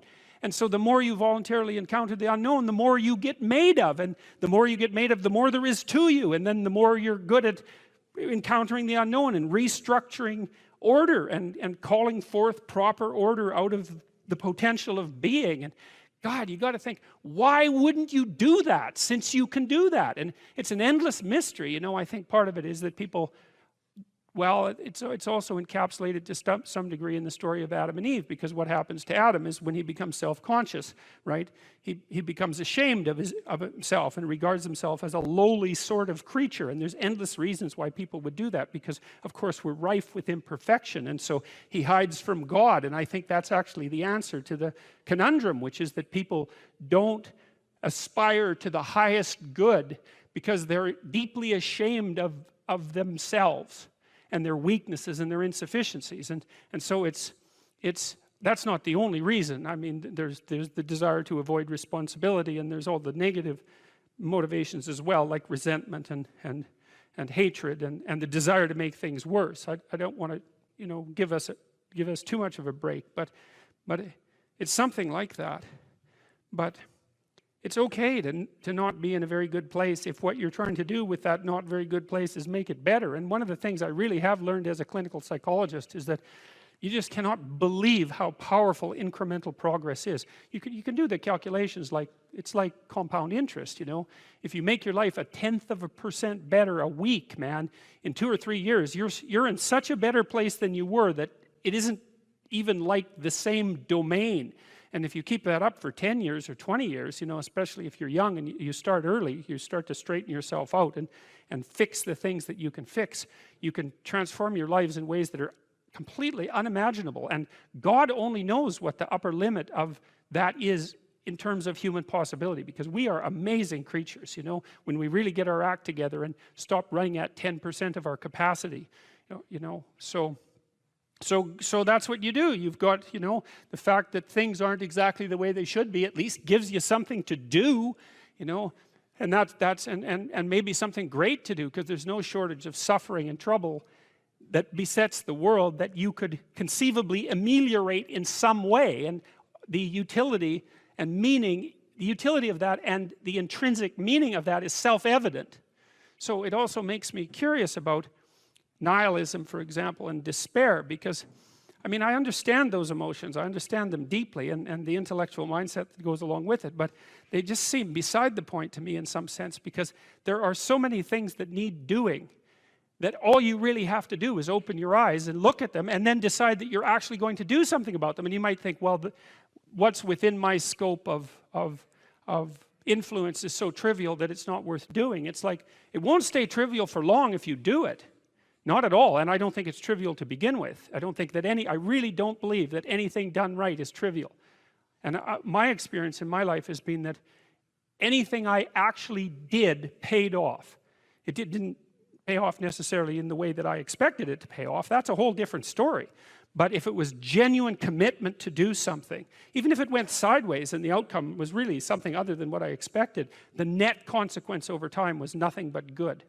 So every new frontier that can be conquered is an advance forward, and there's no shortage of frontier because we're surrounded by the unknown, we're surrounded by our own ignorance, and we can continually move into that domain, into the domain of chaos, or we can restructure pathological order, and that's the secret to proper being. And so then you encounter chaos that way, you know, and then you can regard yourself as the sort of entity that, despite its insufficiency, has the capability to conquer chaos, despite the danger of that. That's the other thing, because the fact that you're fragile is actually a precondition for your heroism, because if you weren't fragile, then there'd be nothing heroic about doing something difficult, right? Because if you couldn't be hurt or damaged or defeated or end up in failure, then where's the moral courage in the endeavor? It has to be that the fragility is built into the courage, and so it's not a reason not to engage in it at all. In fact, quite the contrary. And so, and I would say, you don't just have to face the reality of unjust suffering and death in your life. You have to face the reality of hell. And you might say, well, I don't believe in hell. It's like, well, do you believe in Nazi Germany? You know, do you believe in the Stalinist Soviet Union or Maoist China or Cambodia? That's hell. And you can assess that more deeply. You could say, well, that's not even hell. That's not as precise a formulation of hell as you might be able to conceptualize. Hell is actually participation in the process that led to the establishment of those countries, and that's something that human beings do, and the fact that we do that is something we have to face. And maybe that's even worse than death, and I think you can make a case for that. I really do. I think there are things in life that are worse than death. There are things in life that are worse than unjust suffering and death, and the things that lead to hell are worse. And you might think, well, I don't have to worry about that. It's like, yeah, you do, as a matter of fact, because you're going to face those things too. And you're going to face that when you face your own malevolence, which you will, and you're going to face that when you face the malevolence of others, including the mob. And some of that's just death and tragedy, and some of it is something far darker and deeper than that. And so, yeah, you face that. And so that's kind of interesting. And then you might think, well, how should you face that? And that's where Tammy's story is relevant. It's like, well, so she went and swam with the sharks. And I wasn't very happy about that, because our life has been adventurous enough. I thought, do you really need to go swim with the sharks? And the answer seemed to be, well, that would be an adventure. And, you know, I don't interfere with her when she's having an adventure. She's going to go have an adventure. It's far be it for me to interfere. And then she told me, you know, that you had to look the shark in the eye or it would think you're prey. Think, well, what do you have to look in the eye so you're not prey? And, you know, human beings have been trying to figure that out for a long time, because we're strange animals, because we're predators, but we're also prey. And so I guess at any moment you're sort of deciding, well, are you a predator? Are you the thing that's on top, or are you prey? And you're prey if you turn tail and run. And there's a psychological truth there, like a deep psychological truth. And it seems to be something like, if you practice forthright and voluntary exposure to that which terrifies and dismays you, It transforms you. And we really know this as psychologists. We even know there's more and more evidence suggesting, for example, that if you imagine you adopt this attitude of voluntary confrontation, that changes you psychophysiologically. So much of the biochemistry of motivation and emotion is transformed when you take a stressor, which could be oppressive and paralyze you and cause you to withdraw, and you reverse that and you decide to advance. It's like a different spirit inhabits you. And I mean this physiologically. There's a whole different pattern of being that makes itself manifest in you neurologically and psychophysiologically and pharmacologically. So you take it on as a challenge, right? And that transforms you at a cellular level too, because one of the things we've discovered in recent years is that if you do something new and complex, then that turns on that parts of your DNA that haven't produced proteins before will start producing new proteins and reconstruct you from the cellular level up. So it's a deep transformation, and we have no idea how deep. And again, you could ask yourself, if you didn't withdraw in fear from anything from everything that life threw at you, who could you become? And I would say that's the central religious question in some real deep sense. Are more things thrown at us than we can manage? Well, that's a tricky question, because pretty dreadful things are thrown our way. And you might say, well, that just presents an insuperable barrier to progress. That's not very helpful, because you're alive, here you are, you got these problems to contend with, and if it's an impossible task, then how could you be anything but hopeless and desperate? But then you think, well, wait a second, how would things transform if I took this on as a voluntary adventure? Regardless of its scope, and the scope would include unjust suffering, death, and hell. And that's not just some religious or metaphysical vision. It's like, no, you're actually going to have to contend with that in your life, in whatever way those things make themselves manifest to you personally. That's coming, man. And so maybe you better get prepared.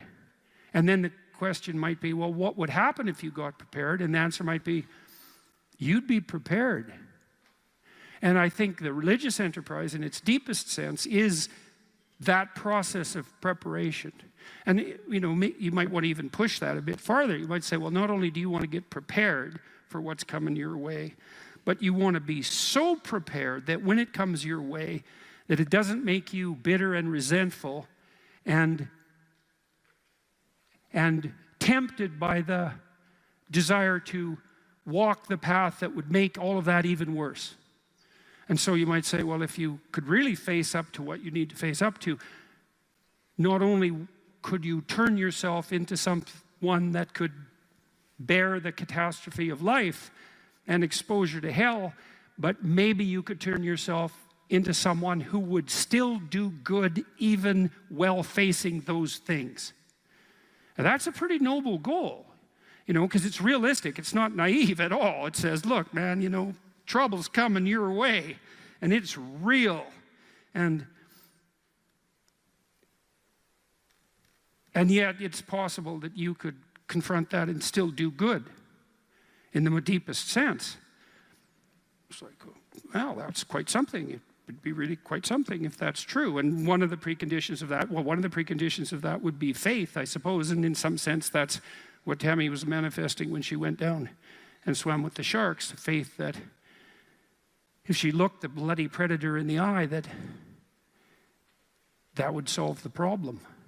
And then you think too, well, could it be any other way? It's like, well, we have all these problems in our lives, and we could think there's two possible ways of approaching those problems. One would be we just ignore them in the hopes they would go away? Well, no one thinks that's, no one who isn't a child thinks that, and very few children. Nobody believes that. We know perfectly well that if you got to face something, man, you better face it. And if you're going to face it, that's probably the best pathway forward. And then you might think, well, what does that mean ultimately? And it might mean something like, face it. as deeply as you possibly can and as voluntarily as you possibly can. And there's an element of faith in that because you have to put yourself on the line. But you're kind of stuck with that anyways. You know, that's the rub. Okay, we're having a conversation. I'm deciding I'm going to listen to you, right? That's different than how people generally communicate, because usually when they communicate, they're doing something like, okay, we're going to have a conversation and I'm going to tell you why I'm right and I'll win if you agree. Or maybe you're having a conversation where, I don't know what you're trying to do. Maybe you're trying to impress the person you're talking to. So you're not listening to them at all. You're just thinking about what you're going to say next. Okay, so that's not this. This is, you might have something to tell me. And so I'm going to listen on the off chance that you'll tell me something that would really be useful for me to know.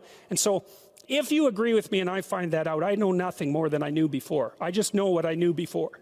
And maybe I'm happy about that because, you know, it didn't get challenged. But I'm no smarter than I was before. But maybe you're different than me. And so while I'm listening to you, you'll tell me something I don't like. Maybe it's something I find contemptible or difficult, whatever. Maybe you'll tell me something I don't know, and then I won't be quite as stupid. And then maybe I won't run painfully into quite as many things. And that's a really useful thing to know, especially if you live with someone and you're trying to make long-term peace with them, is they're not the same as you.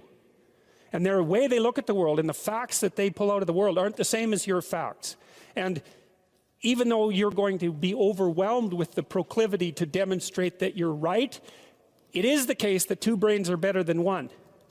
And so maybe 9 of the 10 things they tell you are dispensable, or maybe even 49 out of 50, but one thing, all you need to get out of the damn conversation is one thing you don't know. And one of the things that's very cool about a good psychotherapeutic session is that the whole conversation is like that. All you're doing is trying to express the truth of the situation as clearly as possible. That's it. And so now, Roger's proposition, and I'll tell you why he derived it, was that if you have a conversation like that with someone, it will make both of you better. It'll make both of you psychologically healthier. So there's an implicit presupposition that the exchange of truth is curative. Well, that's a very cool idea. I mean, it's a very deep idea. It's the idea upon which Western civilization, although not only Western civilization, is actually predicated. The idea that truth produces health. But for Rogers, that was the entire purpose of the Psychotherapeutic Alliance. You come to see me because you want to be better. You don't even know what that means necessarily, neither do I. We're going to figure that out together. But you come and you say, look, things are not acceptable to me, and maybe there's something I could do about that. So that's the minimal precondition to engage in therapy. Something's wrong, you're willing to talk about it truthfully, and you want it to be better. Without that, the therapeutic relationship does not get off the ground.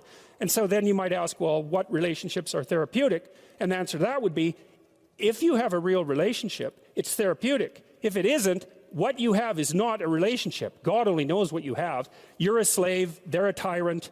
You know, you're both butting heads with one another. It's a primate dominance hierarchy dispute. Oh, I don't know, you're like 2 cats in a barrel, or 2 people with their hands around each other's throats. But what you have is not a relationship. One of the things I try to do in my therapeutic sessions is, first of all, to listen, to really listen. And then, while I listen, I watch. And while I'm listening, things will happen in my head. You know, maybe I'll get a little image of something, or I'll get a thought or a question will emerge, and then I'll just tell the person what that is. But it's sort of directionless, you know. It's not like I have a goal, except that we're trying to make things better. I'm on the side of the part of the person that wants things to be better, not worse. And so those parts of us have a dialogue, and the consequence of that dialogue is that certain things take place, and then I'll just tell the person what happened. And it isn't that I'm right. That's not the point. The point is that they get to have an hour where someone actually tells them what they think. Here's the impact you're having on me. This is making me angry. This is making me happy. This is really interesting. This reminds me of something that you said an hour ago that I don't quite understand. And the whole point is not for either person to make the proposition or convince the other that their position is correct, but merely to have an exchange of experience about how things are set up. And it's extraordinarily useful for people, because it's often difficult for anyone to find anyone to talk to that will actually listen. And so another thing that's really strange about this listening is that if you listen to people, they will tell you the weirdest bloody things so fast you just cannot believe it. So if you're having a conversation with someone and it's dull, it's because you're not listening to them properly, because they're weird. They're like wombats or albatrosses or rhinoceroses or something. Like, they're strange creatures. And so if you were actually communicating with them and they were telling you how weird they really are, it would be anything but boring. And you can ask questions. That's a really good way of listening. But one of Roger's points is, well, you have to be oriented properly in order to listen. And the orientation has to be, look, what I want out of this conversation is that the place we both end up is better than the place we left. That's it. That's what I'm after. And if you're not after that, you got to think, why the hell wouldn't you be after that? What could you possibly be after that would be better than that? You walk away smarter and more well-equipped for the world than you were before you had the conversation, and so does the other person.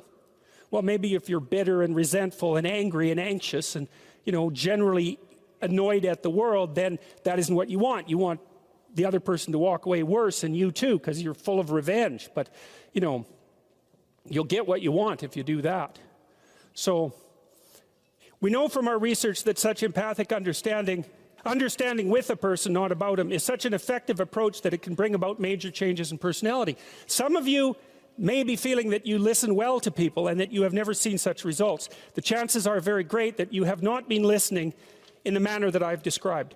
Fortunately, I can suggest a little experiment that you can do to test the quality of your understanding. The next time you get into an argument with your wife or your friend or a small group of friends, stop the discussion for a moment and, for an experiment, institute this rule.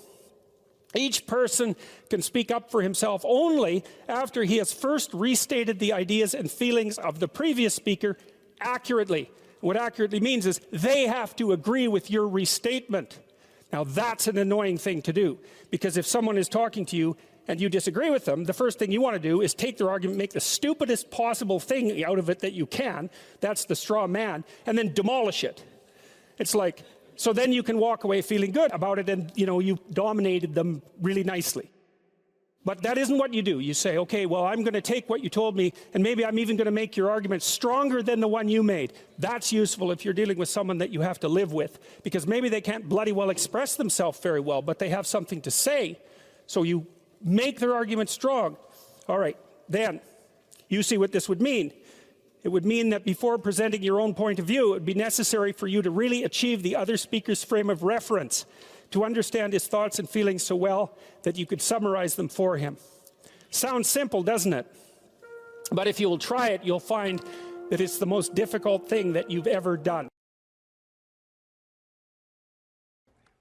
I worked with this crazy psychologist. He used to put jokes on his multiple choice tests. He was a really eccentric guy, but I really liked his courses. He taught a course on creativity, and he was also a prison psychologist. And he was an eccentric guy, and he, for some reason, liked me, and maybe because I was eccentric too. And he invited me to go out to the Edmonton maximum security prison with him a couple of times, which I did. And that was a very interesting experience, because I was trying to figure out what role each individual's behavior bore to the pathology of the group. It was something like that. And I went out there and I met a little guy, smaller than me. I was a little bigger by then. And he was a pretty innocuous guy. And what had happened was I was out in this gymnasium. It looks like a high school, the prison, which is really quite telling in my estimation.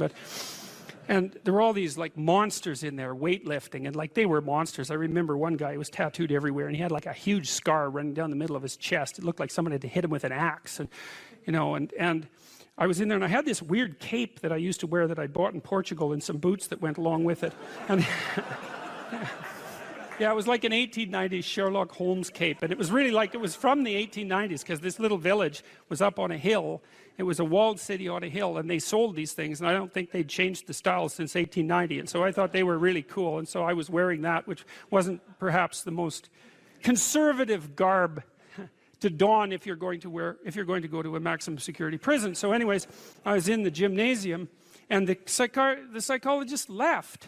And God only knows, I mean, that's what he was like. And all these guys came around me, and they were offering to trade their prison clothes for my cape. And it was, it I was being made an offer I couldn't refuse, you know, and so I didn't really know what to do. And then this little guy said something like that the psychologist sent me to come and take you away or something like that.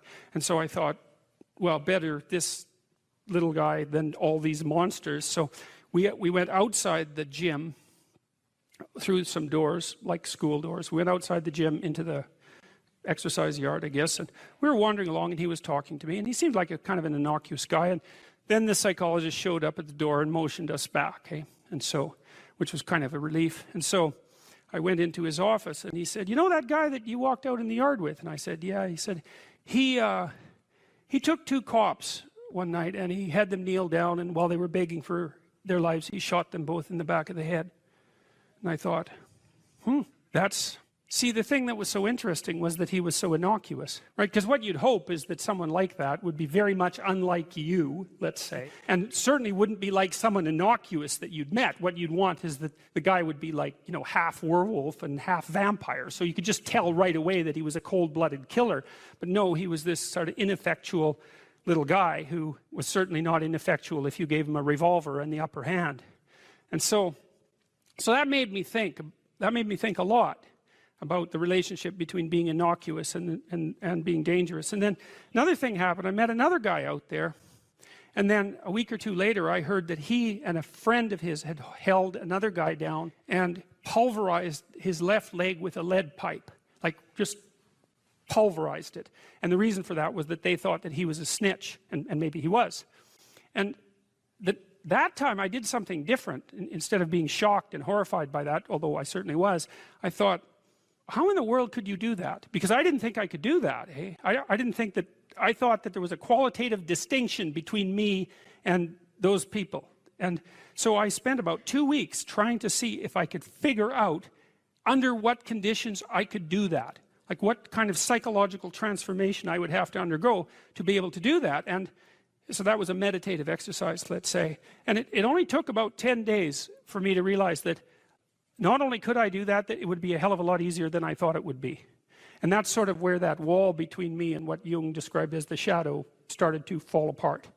And that also was very useful because I started to treat myself as a somewhat different entity, because I hadn't been aware up to that point, you know, because I thought I was a good guy. And there's no reason for me to think that, because you're not a good guy unless you've really made a bloody effort to be a good guy. You're just not. It's not easy.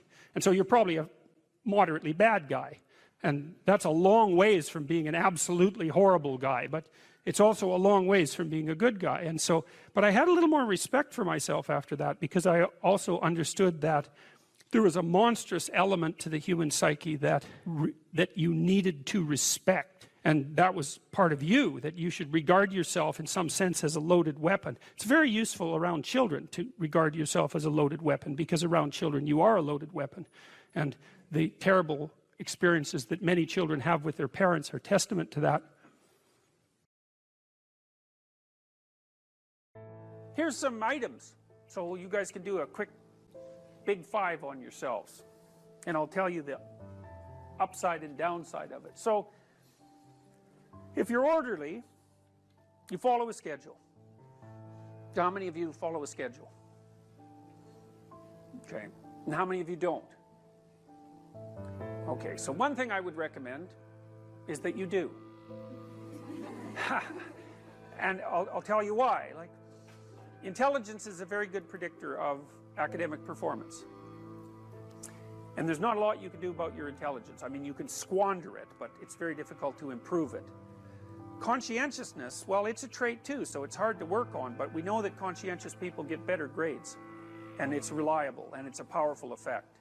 And so if your time use is organized, then the probability that you're going to be successful is very high. So one of the things you might think about is make friends with a calendar, like Google Calendar or something like that. And I can tell you some tricks about that, because really it is important. Like, and I'm not kidding around about this.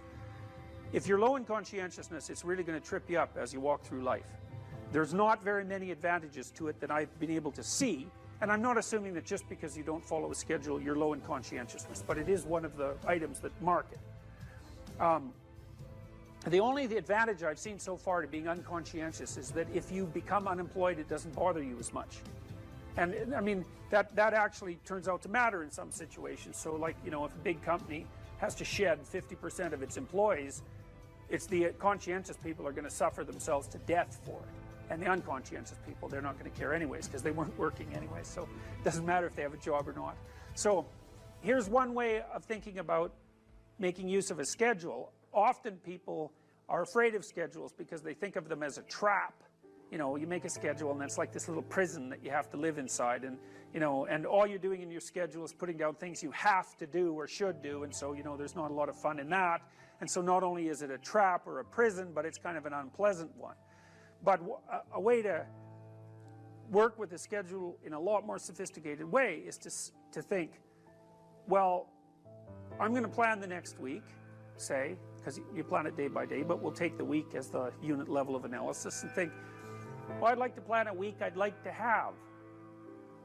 And then your schedule all of a sudden becomes a tool for increasing the quality of your life. And that's a whole different issue, you know, because you might think, what's the emotion that you suffer, assuming you suffer one of these emotions? If you have an essay that's due and you're not doing it, like, would you regard that as a pleasant emotion or unpleasant emotion? Okay, so do you think you can characterize the unpleasantness? Like, what kind of emotion is it? It's guilt, okay. Anything else? Frustration? Yeah, so you're sort of frustrated with yourself. Yeah, you need a slap, right? You think, I need a slap. So, okay, so guilt, anything else? Anxiety? Restlessness? So that's kind of an agitation. Yeah, it's because your body knows you should be doing something, but you know, you're not pointing it in the right direction, so it's shame? Is that reasonable? So, okay, so the reason I was asking you about that is because, you know, most of the negative emotions are associated with neuroticism, but some of them seem to be associated with conscientiousness. And the conscientious negative emotions seem to be guilt and shame, fundamentally. And so recent research, and really recent, I only got this paper like a week ago, I think it's about 4 months old, seem to indicate that conscientious people feel less guilt, but they're more guilt prone. So if they don't do something, that makes them guilty, but they organize their time so they are doing the things they're supposed to do, so then they don't feel guilty. So anyways, back to the schedule. So, all right, you think about your week and you think about your day, and you think, well, how would you improve the quality of a given day or a given week? Well, one of the ways of improving it is to not put yourself into the situation where there are things hanging over your head that you have to feel guilty and ashamed about, because that's a very unpleasant way of being. And, you know, if you have an essay that's due in a week and you're procrastinating, then the fact that you have to do that essay can ruin the whole week. And even when you're doing something that's positive, hypothetically, it's kind of that horrible kind of positive that you experience when you know that you should be doing something else. And so that's when you end up watching YouTube videos about like dancing cats or something like that. You know, and it's at best it's a guilty pleasure. It's not a pleasure at all. You think like, what the hell am I doing watching videos of dancing cats, you know? But then you know that you're procrastinating, and that's low quality, very low quality existence. So if you use your schedule, you can think, okay, well, here's some times that I'm going to do this work. And then you can also sort of ask yourself about that when you're designing your schedule. Because you don't want to design a schedule like you're Adolf Hitler telling yourself what to do, you know, because you're not going to comply with it then.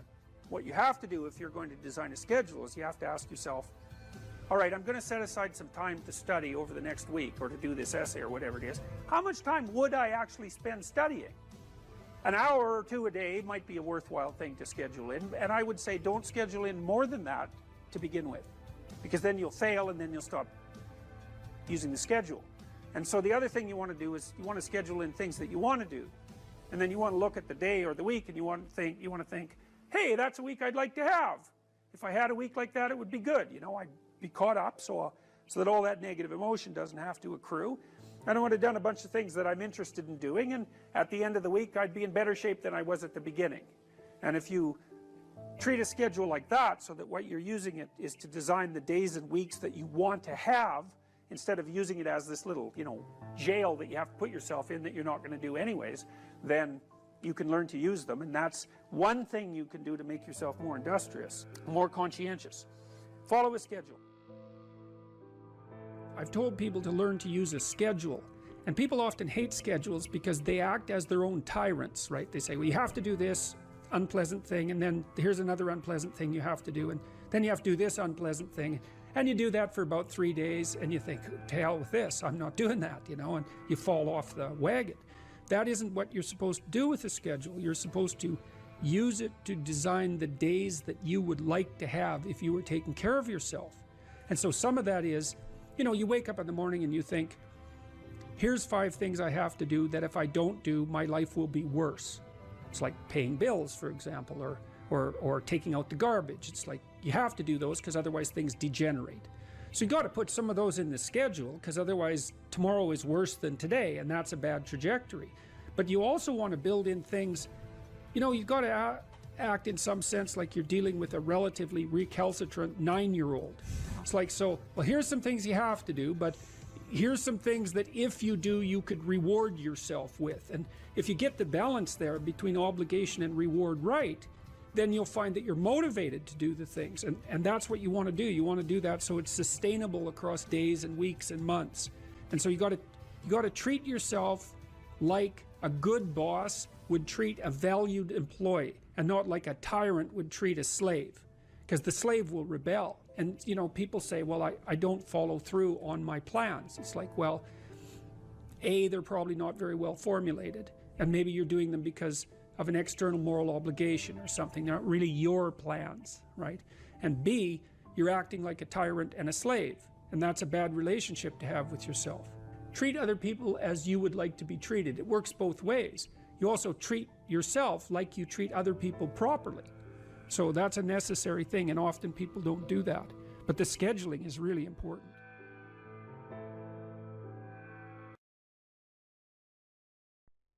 What has been your experience with dealing with these men who have these nice guy tendencies, who can't stand up for themselves, who their moms raised them to be this type of anti-man? Yeah, well, sometimes that can also be temperamental, right? Because if a man happens to be high in agreeableness, this is also true of women, they're much more conflict averse and they're nicer in their temperament. So if you get an agreeable boy, let's say, who also has a doting mother, then you might have that problem. There's other ways of having that problem, but that's one way. Well, when I saw people like that in therapy, they were often resentful and angry and passive aggressive and getting in their own way, often to spite, you know, whoever was doting on them, let's say. And so the first thing I would do is listen to why they were there, and then start to unpack that anger, and then start to work with the individual to figure out how to voice that. You know, you have to separate out what's old history and useless, and what's just narcissism and infantilism from genuine concerns. But if you listen to people, they will sort that out for themselves. That's one of the cool things about being a therapist, is if you listen, that happens more or less by itself. And then as a behavioral psychologist, you know, maybe someone like that would need a raise, but would be afraid to ask their boss. Well, we just practice that. It's like, okay, well, first of all, why should your boss give you a raise? Like, there might be good reasons. He doesn't want to lose you because you're a good worker. Well, are you a good worker? And if you weren't, well, we'd solve that problem. Put yourself in a position where you deserve the raise. Okay, well, now you're too timid or you're too unskilled, because you have to differentiate those two things too, because some people who can't stand up for themselves actually don't know how, whereas others are afraid, and some are both. And so you have to figure out, so some of it's skill training. Well, how do you actually ask your boss for a raise? Well, you tell the truth. That's the best way. You say, look, you know, here's what I'm doing. Here's why it's really useful for you. It looks like I'm somewhat underpaid in this role. That's demotivating me, possibly. I also have other options. I think I need, you know, 15% more, and I'm interested in moving up, and here's what I'll do for you if you do that. And so, you know, think about it. And then if your boss doesn't do that, and all that's true, well, then you should be assertive enough to find another job. Or maybe you look for another job before you even ask for the raise. Put your CV together, right? Update it so you're not afraid to look for another job. All this is strategic thinking. That was another thing that was really fun about clinical work. Most of my clients, they doubled or tripled their salaries within 3 or 4 years. They worked at it. This wasn't nothing. This was major league strategic planning. And that was true for women and men, and that's very fun to watch that happen.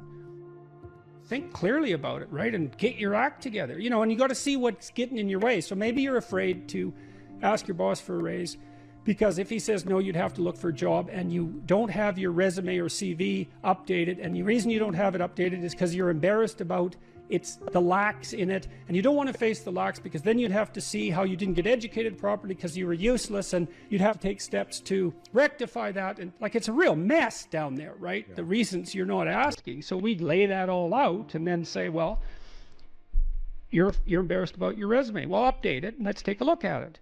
Okay, well, here's some holes and they're not good. What could you do to fix those?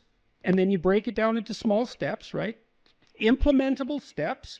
That's very practical. So that's a good thing to know. If you have your sights set on a goal, you'll move towards it if you break the steps down small enough so that even someone as useless as you will do it. And that also requires a fair bit of humility, because what you might find, especially if you're avoiding something, is that the step you are actually willing to take is so small that you're embarrassed to admit it to yourself, so you won't take any steps at all. Well, that's completely counterproductive. And the reason that's not proper thinking, let's say, or productive thinking, is that while small steps get bigger real fast, and it doesn't matter where you start. If you're doubling your utility every few weeks, who cares where you start? It starts to take off real quick. So you don't want to be embarrassed. You don't want to be so embarrassed by where you are that it stops you from becoming who you could be. And that's tough. It can be that's real tough. I'm not making light of that. I see exactly why people avoid, but it's not a good solution.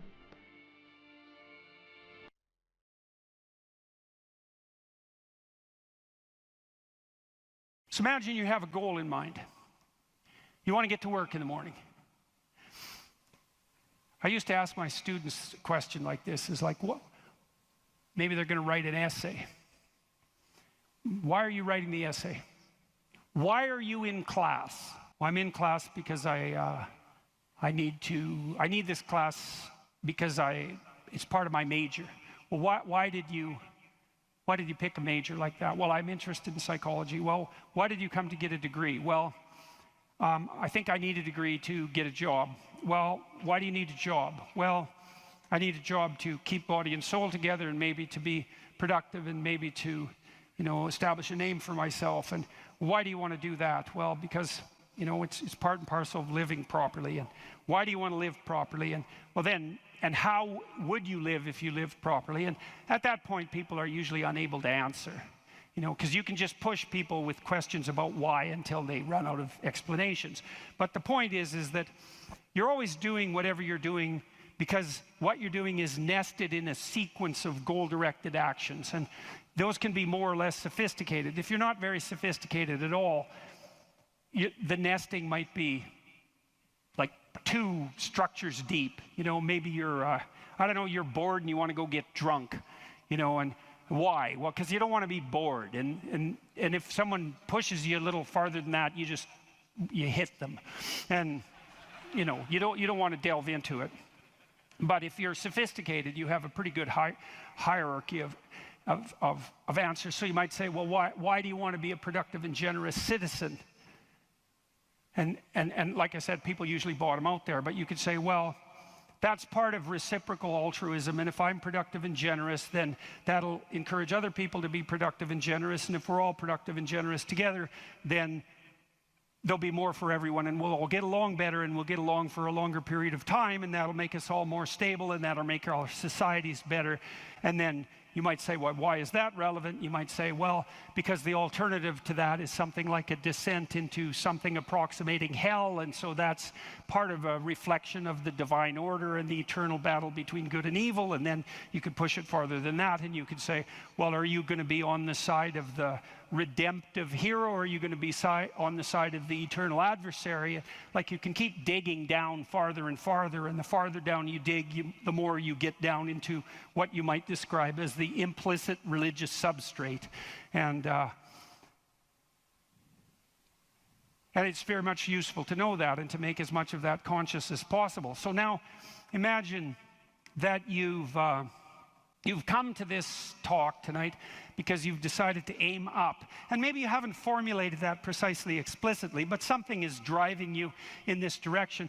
And then you come to the talk and you find out that I'm talking about something that isn't what you expected, and it doesn't seem to be moving you along on your pathway forward to that end. And what's going to happen is you're going to be disappointed. And you might be anxious too. You're going to be disappointed because disappointment signals that you're experiencing something that's not relevant to the goal that you are attempting to pursue, and that might in fact be interfering with it. That's what negative emotion does. And maybe if you're disappointed in what I say, that also makes you anxious because you assumed that you would come here and I would say something relevant, because you assumed that you knew who I was, and then it turned out that I didn't, and then you don't know who I am, and then you don't know what you're doing here, and then you get anxious. And the reason you get anxious is because that's what anxiety is for. It tells you when the pathway to your goal has been disrupted, so multiple pathways have now emerged. So imagine you're driving your car to work and it quits. And what happens is you get anxious. And the reason you get anxious is because, well, you were beetling along quite nicely in your world and everything was reduced to like a unidimensional simplicity. You weren't in a car as an object, you were in a thing that took you to where you wanted to go, and it was just doing what it was supposed to be doing, tracking you along the pathway to your goal. And then it fails and you're off on the side of the road and you get anxious because how the hell are you going to get to work? And what if you don't get to work? And is your boss not going to be very happy with you? And maybe this is the third mistake you've made this week. And what if you get fired? And weren't you an idiot for buying this car? Maybe you shouldn't have a car at all. Maybe you should have walked to work. And, you know, maybe you should take a bicycle because after all, that would save the planet. And, you know, and maybe now you have to take your car to a mechanic. But the last time you went to the mechanic, you got ripped off because you're too stupid about vehicles to manage one, and you're kind of stupid about technology in general. And aren't you stupid? And maybe you're too stupid, and isn't your wife going to? That's anxiety, right? And that's the emergence of a multiplicity of pathways, right? And so what anxiety signifies is the degeneration of an attentional hierarchy into multiplicity. And the reason you get anxious and it feels bad is because now your body can't compute how much energy you have to put out in order to get to your goal. And so you can't organize the world. You're apt to use more resources than you'll replenish. And if you continue to do that, then you'll die. And so anxiety is a signal that complexity has reemerged, chaos. That's the eternal dragon of chaos. Chaos has reemerged because your narrative has collapsed. And so that's negative emotion. That's what negative emotion signifies, is that it's the collapse of an organizing narrative. And so that's very interesting to know. So you feel positive. If I walk on the stage and I know I'm supposed to go to the front of the stage, say, and the reason I want to do that is because I know I have to talk to you, and that's and I want to talk to you because I think it's valuable to talk to you, etc. That's nested in a hierarchy of value. And if I see a clear pathway to the front of the stage, then that actually produces positive emotion. And that positive emotion impels me forward, because positive emotion does impel you forward. That's what it's for. That's how positive emotion is linked to action. So if you're enthusiastic because you can see a pathway forward to a valued goal, and that enthusiasm manifests itself. This is true even neurochemically. It manifests itself as positive motivation to move forward. And not only that, if you're moving forward and it's working, your brain tracks the fact that it's working, and then that's linked to dopamine release, by the way, which is what cocaine releases. It's linked to dopamine release. And the other thing your brain is doing, even when you're just walking to where you want to go, if you're successfully walking there, your brain tracks what you're doing. There's circuits that are activated while you're doing it. And if what you're doing results in the result you desired, then the dopamine floods those little neurons that are active and it makes them grow. and flourish. And so as you practice something that's working, the circuit that is activated as you're practicing is bathed in dopamine, and that makes it stronger. And that feels good. It's growth. It's part of positive emotion. And so the positive emotion moves you forward, but also encourages you to develop a habit of that practice. And so one of the things I would bloody well say is, don't make a habit of pursuing things that aren't good for you, because you build that into you. That's what happens if you become addicted to something, you know. You build a little monster inside you that's grown, it's there, it's after one goal, despite everything else. Not a good outcome. So now positive emotion also signals the fact that it's also an energy conservation observation. So as I move forward towards my goal, with each step I take, it's going to take less energy to get to the goal. And so that means that the positive emotion signifies, what would you say? It signifies the increasing efficiency of your action as you move towards a goal. So negative emotion signifies the fact that things have got too complex for you to manage, and positive emotion signifies that you're approaching your goal and becoming, and that there's less demand on energy output with every step forward. And so that's emotion. And that's pretty much worth knowing. And then what happens when you're watching a movie is you infer the goal of the protagonist, or the villain for that matter. You infer the goal of the character that's being portrayed on the screen. You adopt that goal as your own. Then you play out the emotions in your own body, which mimics the structure what would you call the character that's being portrayed on the screen, and you live that all out inside you. And that's also how you understand other people, right? You don't listen to someone and then figure out what they're saying and then infer what they're thinking. That isn't how it works. What you do is you listen to someone till you figure out what they're up to. As soon as you figure out what they're up to, you can adopt that frame of reference. As soon as you adopt that frame of reference, you have the same emotions. And that's what makes you united. And so that's so interesting. And so then you think, look, there's 5,000 people in here. If there were 5,000 chimpanzees, you guys would be tearing each other into shreds, because no one would be able to know what anyone else was up to. But because all of you are here paying attention to the same thing in the same way, you have virtually identical emotional states, and that means instantly your behavior is rendered predictable to one another. And there's no difference between that and peace. They're the same thing. And so what that means is that one of the predicates of a civil, productive, and peaceful society is that everyone inhabits the same narrative. And you might say, well, we don't need the same narrative. It's like, yes, we do, because if we inhabit a different narrative, then we're running emotionally in different directions, and we will not understand each other, and we will run into conflict, and that conflict can become deadly at the drop of a hat. And so it's a precondition for a civil society that everyone is united in the same narrative.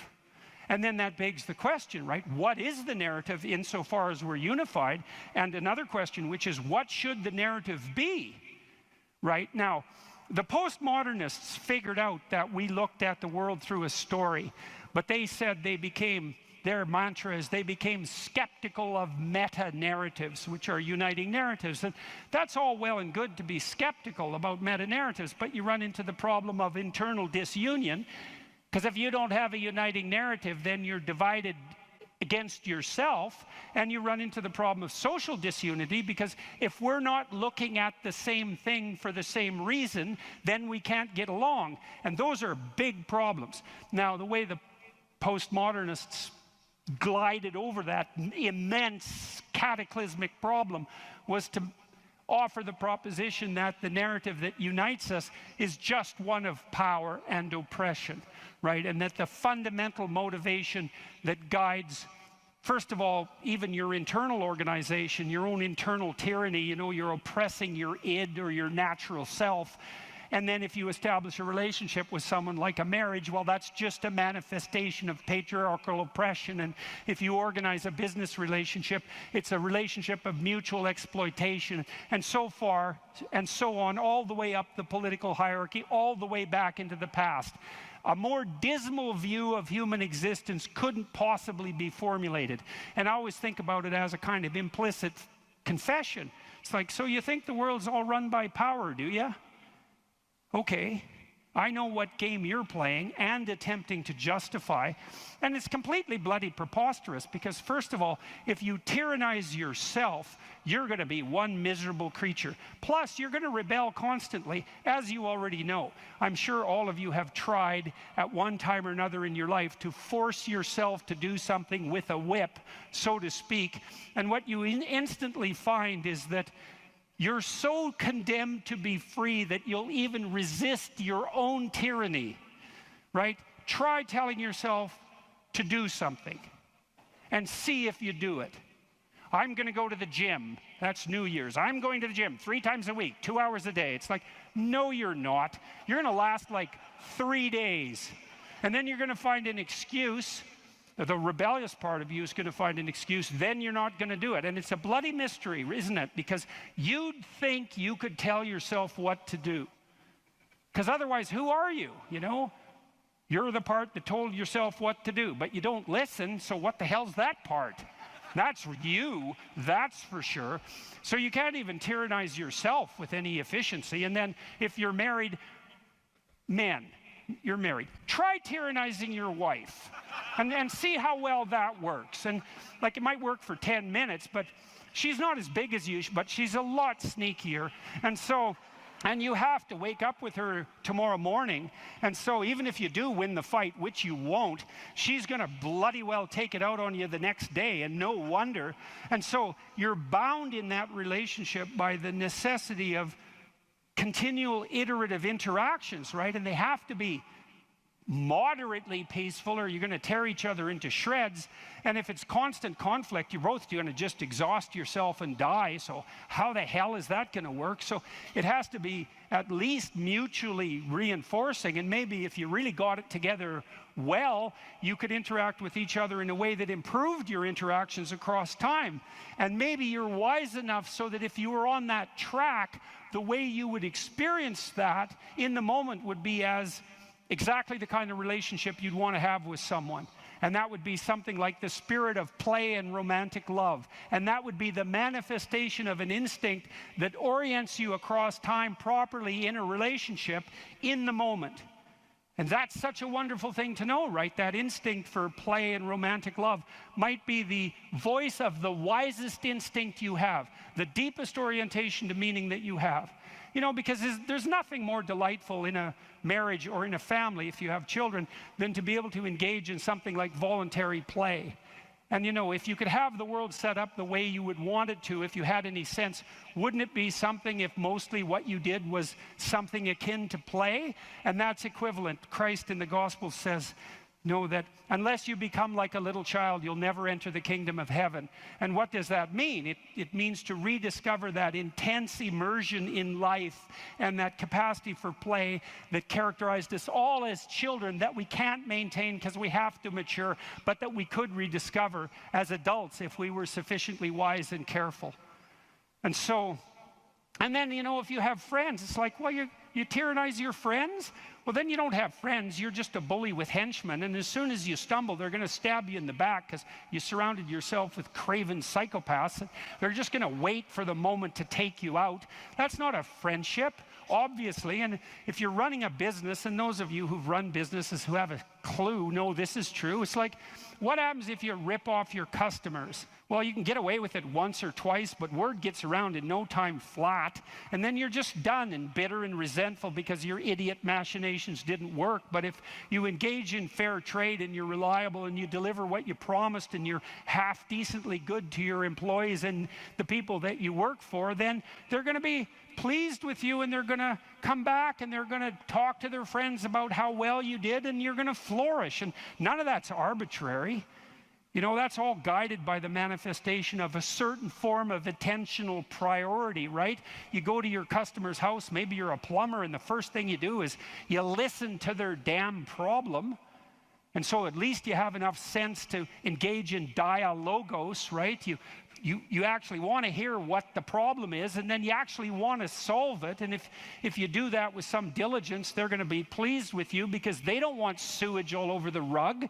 And so your interests are aligned, and if you offer what you promise, then you're going to evoke positive emotion in them and quell their anxiety, and that's exactly the service that you're offering.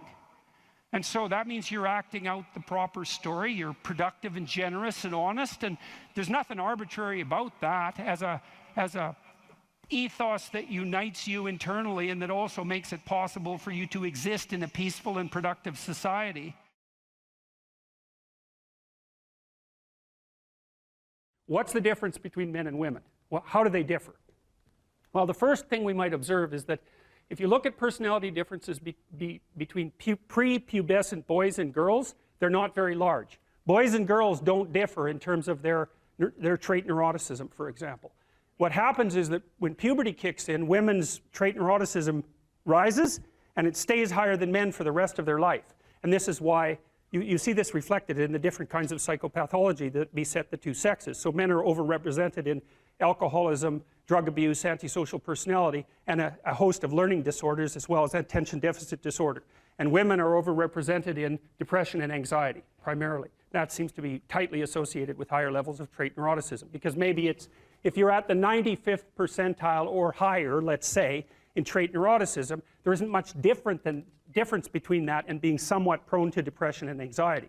And because the curves overlap, you know, the curves aren't identical, the normal distributions are identical for men and women. You tilt the one to the right, the women's curve to the right towards higher levels of neuroticism. You go out and you look for the person in 20 who has the highest levels of negative emotion. It's much more likely to be female than male. Okay, so let's see if we can figure out why.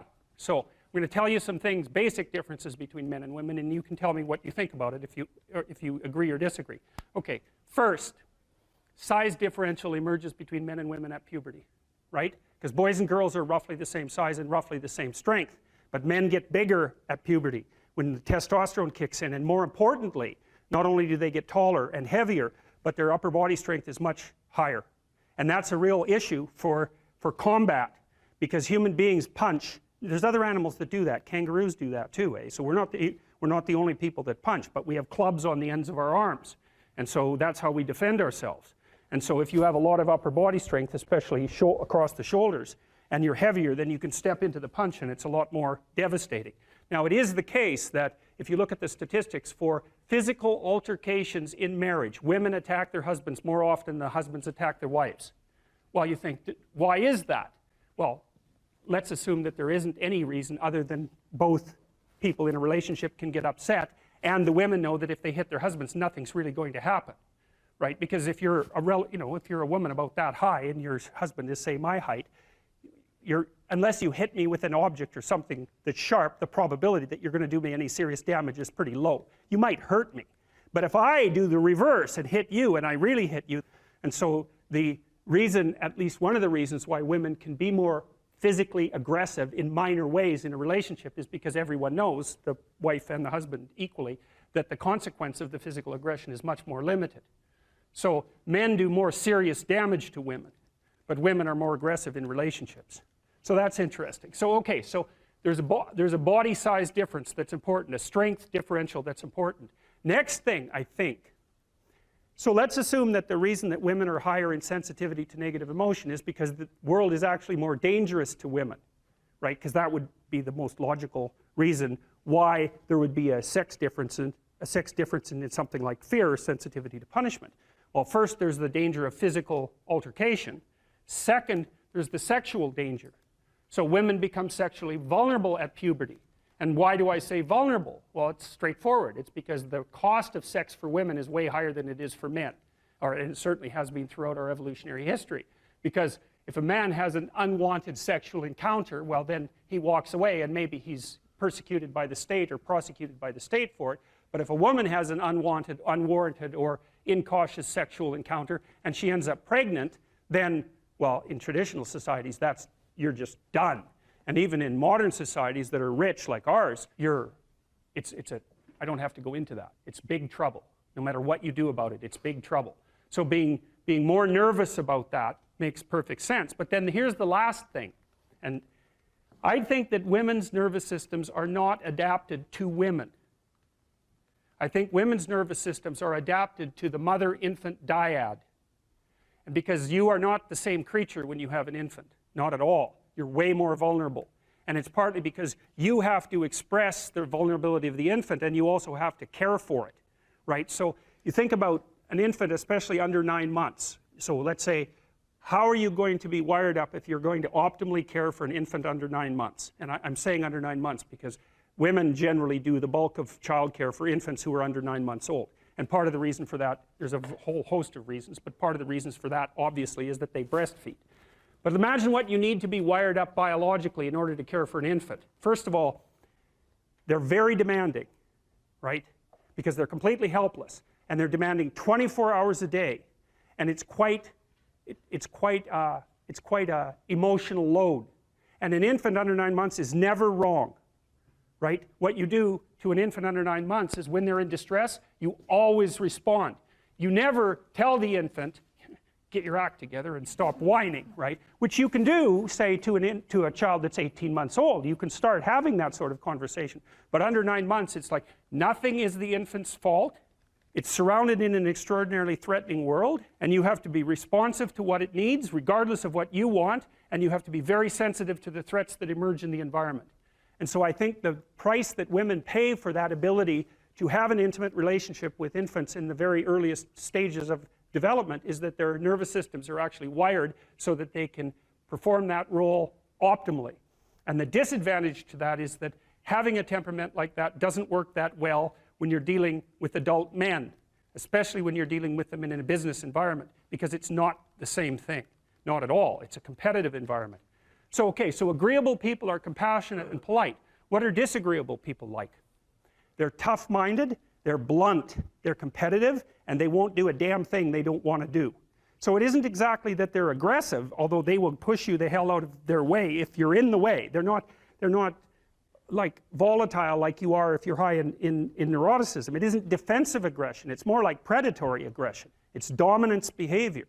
And so for someone who's highly disagreeable, they look at the world as a place in which they can compete and win. And I'll tell you a story. I have a friend. I gave him my personality test, the Big 5 aspect scale that Colin DeYoung developed in my lab. And I knew he was a disagreeable guy, and by interacting with him. I mean, he's even rude to people sort of spontaneously on the street. I actually like him quite a bit. He's very, very funny. He's also very conscientious, so you can trust him, but he's disagreeable as hell. And so I gave him this test because I thought it would be funny, and he came out as the most disagreeable person in 10,000. So reasonable in compassion, about 30th percentile, but like 0.001 in politeness. So he's extraordinarily blunt, and he'll just say absolutely anything, no matter how horrible it is. And he was often brought into corporations to sort of clean them up. So if a corporation was tilting and not doing well, they'd bring him in to find out who the useless people were and fire them. And I talked to him about that because I've had the miss opportunity to have to not have graduate students in my lab, for example, that weren't performing well, and I find it very, very difficult to, you know, dress someone down, and certainly difficult to fire them. I just hate it because I'm actually quite an agreeable person, much to my chagrin. And I asked him about that, and I said, well, what do? You have to fire people all the time. How do you handle that? He says, handle it? I enjoy it. And I thought, wow, that's so interesting that someone would have that response. I said, well, what do you mean you enjoy it? He said, look, I go into these companies and I analyze the performance of groups of people, right? And in those groups, there are people who are really striving, really trying hard and working themselves really hard and being productive. And then there's these people that are just doing nothing. They're completely in the way. They don't carry their weight at all. They take advantage every chance they get. And they're always whining about why they can't work. It's like, I find out who they are, I call them into my office, and I tell them exactly what they've been doing. It's like, hit the road, buddy. You've had your run of it. And I thought, oh yeah, okay, fair enough. You know, well, I can tell you, you know, I've had situations in my lab where I had underperforming graduate students, and one of the things that was really awful about that was that it was really hard on the high-performing graduate students, you know, because they felt that even being in the same category as the people who weren't working hard and pulling their weight devalued what they were doing, you know, and that's exactly right. And so this is also why there's a conscientiousness trait and an agreeableness trait. Because conscientious people judge you on your accomplishments, right? They don't give a damn about your feelings, not a bit. It's like, are you doing the work or not? Whereas agreeable people think, well, you know, your mother's sick and, you know, you've got a bunch of family problems and we all have to take care of each other and it's no wonder that you're having a rough time. And like, you can't say that one of those attitudes is correct and the other isn't correct. You can't say that. There wouldn't be those two dimensions if there wasn't something correct about both of them. But you can certainly point out that often they conflict, you know, and so the demand for inclusiveness and unity and care and the demand for high-level performance in a hierarchical structure, they're very different orientations in the world. And so it's complicated for people who are agreeable and conscientious. And actually, I think often that large corporations and large institutions of any sort run on the unheralded labor of people who are high in agreeableness and high in conscientiousness, and they're disproportionately women. And my experience in large institutions has been that if you want to hire someone to exploit appropriately, no, not appropriately, if you want to hire someone to exploit productively, you hire middle-aged women who are hyper-conscientious and who are agreeable, because they'll do everything. They won't take credit for it and they won't complain. And that's nasty, and I think that happens all the time. And so one of the things you have to be careful of if you're agreeable is not to be exploited, because you'll line up to be exploited. And I think the reason for that is because you're wired to be exploited by infants. And so that just doesn't work so well in that actual world. And one of the things that happens very often in psychotherapy, you know, people come to psychotherapy for multiple reasons, but one of them is they often come because they're too agreeable. And so what they get is so-called assertiveness training, although it's not exactly assertiveness that's being trained. What it is the ability to learn how to negotiate on your own behalf. And one of the things I tell agreeable people, especially if they're conscientious, is say what you think. Tell the truth about what you think. There's going to be things you think that you think are nasty and harsh. And they probably are nasty and harsh, but they're also probably true. And you need to bring those up to the forefront and deliver the message. And it's not straightforward at all, because agreeable people do not like conflict. Not at all. They smooth the water. You know, and you can see why that is in accordance with the hypothesis that I've been putting forward. You don't want conflict around infants. It's too damn dangerous. You don't want fights to break out. You don't want anything to disturb the relative peace. You know, and if you're also more prone to being hurt physically and perhaps emotionally, you're also maybe loath to engage in the kind of high-intensity conflict that will solve problems in the short term, because it takes a lot of conflict to solve problems in the short term. And, you know, if that can spiral up to where it's dangerous, which it can if it gets uncontrolled, it might be safer in the short term to keep the waters smooth and to not delve into those situations where conflict emerges. The problem with that is it's not a very good medium to long-term strategy, right? Because lots of times there are things you have to talk about because they're not going to go away. And so partly what you do with agreeable people is you get them to figure out, and they have a hard time with this too. If you ask a disagreeable person what he wants, say, or she wants, they'll tell you right away. They know. It's like, this is what I want and this is how I'm going to get it. But agreeable people, especially if they're really agreeable, are so agreeable that they often don't even know what they want, because they're so accustomed to living for other people and to finding out what other people want and to trying to make them comfortable and so forth, that it's harder for them to find a sense of their own desires as they move through life. And that's not, look, there's situations where that's advantageous, but it's certainly not advantageous if you're going to try to forge yourself a career. That just doesn't work at all. Don't underestimate the power of truth. There's nothing more powerful.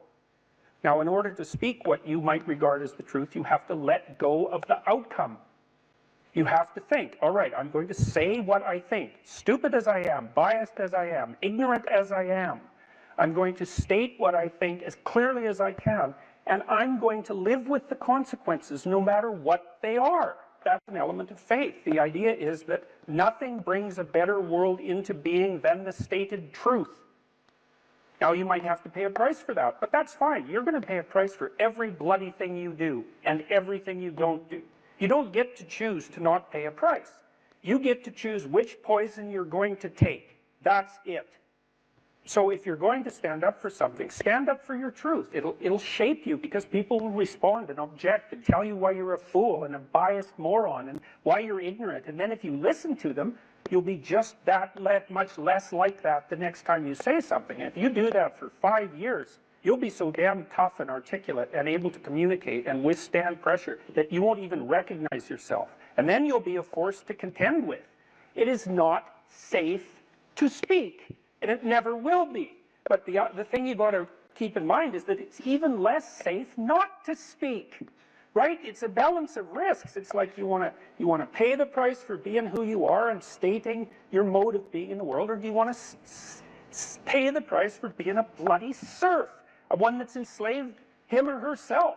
Well, that's a major price, man. That thing unfolds over decades, and you'll just be a miserable worm at the end of about 20 years of that, right? No self-respect, no power, no ability to voice your opinions, nothing left but resentment because everyone's against you, because of course you've never stood up for yourself. It's like, say what you think carefully, pay attention to your words. The price it's a price you want to pay if you are willing to believe that truth is the cornerstone of society. And in the most real sense, if you're willing to take that leap, then tell the truth and see what happens. And nothing better could possibly happen to you. There'll be ups and downs, and there'll be pushback, and there'll be controversy and all of that, but it doesn't matter. It's like, wake up, tell the truth, or at least don't lie. If that's a start, you know 1,000 people. You're going to know more than that over the course of your life, but let's say 1,000 for the sake of argument for now. They know 1,000 people. That means that you're one person away from 1,000,000 people and 2 persons away from 1,000,000,000 people.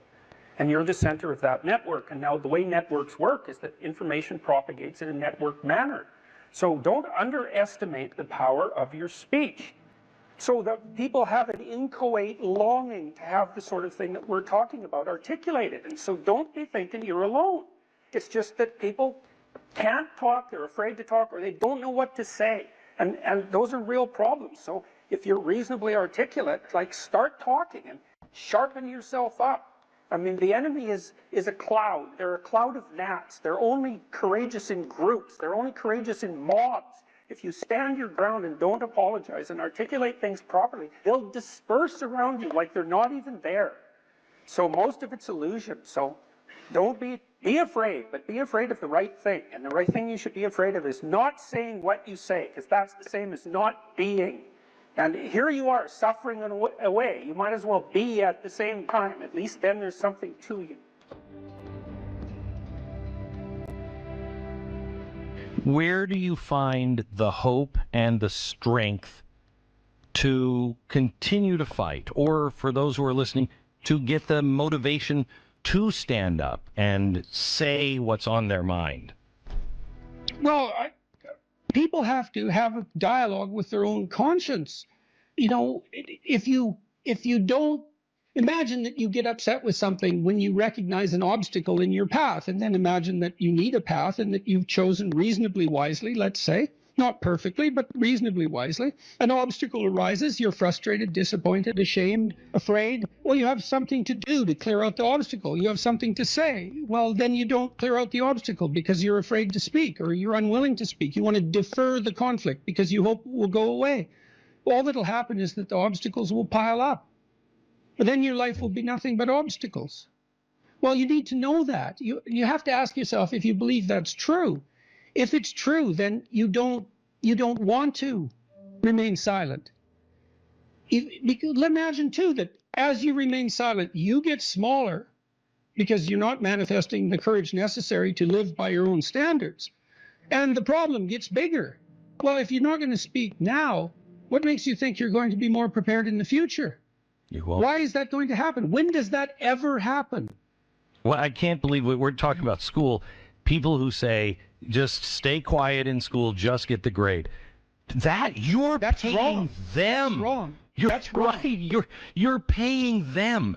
You don't have the courage when you're paying when somebody's paying you and they're doing something at work and they want you to play along, you think you're going to have courage then?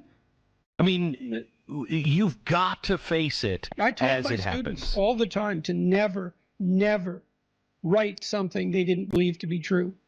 And I know this as a psychologist too. You know, you might think I can get away with writing out something I don't believe for the grade and all, but there are studies of this sort of phenomenon. So imagine you have a viewpoint, and I measure that with a political attitudes questionnaire. Okay, maybe it's a viewpoint. What do we take? You're anti-immigration, just for the sake of argument. And then I ask you to write out a 500-word pro-immigration essay. And then a week later, I give you the political questionnaire again. Now, I'm going to bury it in a bunch of other questionnaires, so you don't know what I'm measuring. Okay, your belief has tilted way towards the argument that you've made, even though you don't know it. So, and it's because most of your beliefs are actually rather shallow in terms of their explicit formulation. You think you believe something, but it's pretty shallow. It's just an assumption. Now, you might act on it and all of that, but it's not well differentiated and articulated. Now, if you take one of your assumptions and you write a counterexample, you're going to articulate that. Well, then that's going to move you. And so if you think that you can write an essay that you don't believe and you'll remain unscathed by that, well, you're wrong. You won't. And if you do it 20 times, you will turn into what you wrote. That's what will happen. And it's an absolute sin in my estimation. I mean that specifically for anyone who attends university to write what they do not believe to be true. It's certainly a sin for anyone to encourage them to do that. Now, you can do that as an exercise. You can ask people to delineate out an argument that runs contrary to their viewpoint. That can be part of the reasonable process of learning. Correct. That is not the same thing as doing it for deceptive purposes to manipulate your professor because you're too cowardly to formulate your arguments properly. I talked to two of Canada's most outstanding people in the last 2 weeks, Conrad Black, who ran a huge newspaper empire, and Rex Murphy, who's probably Canada's best known journalist personality, because he's both. He's a great journalist, but he's a personality as well. And they remembered their university education. Jocko Willink as well. He's not a Canadian, but he had the same kind of memory. They talked about their education in the humanities, mostly concentrating on English literature, and described it with tremendous fondness as a turning point in their life, as an opening up of the world of knowledge to their youthful eyes, right? Very, very fondly. Contrasted that with Yeonmi Park, who is an escapee from North Korea, very brave woman who was then enslaved in China, had a life that was just sheer hell, and spent a good part of the interview telling me how much better her life was than the lives of many people she knew. She wrote a book called In Order to Live, but the book stopped at the year 2015. So I asked her what she did. She went to Columbia, took a humanities degree, which was a dream of hers. After finishing her entire education in 1 year, her education prior to university. Cow. Right, exactly. Then she went to a South Korean university for 3 years. They're hard to get into. And then she went to Columbia. I said, what was it like going to Columbia? Taking a humanities degree from this escapee from totalitarianism who was once enslaved, got to go to one of America's august institutions and be trained in the humanities. Someone who'd been exposed to George Orwell and who was motivated to write because she read Animal Farm, understood the power of literature. She said it was a complete waste of time and money and that she was afraid to say anything. Wow. Yeah, wow. It's a hell of a thing to hear when you're a university professor.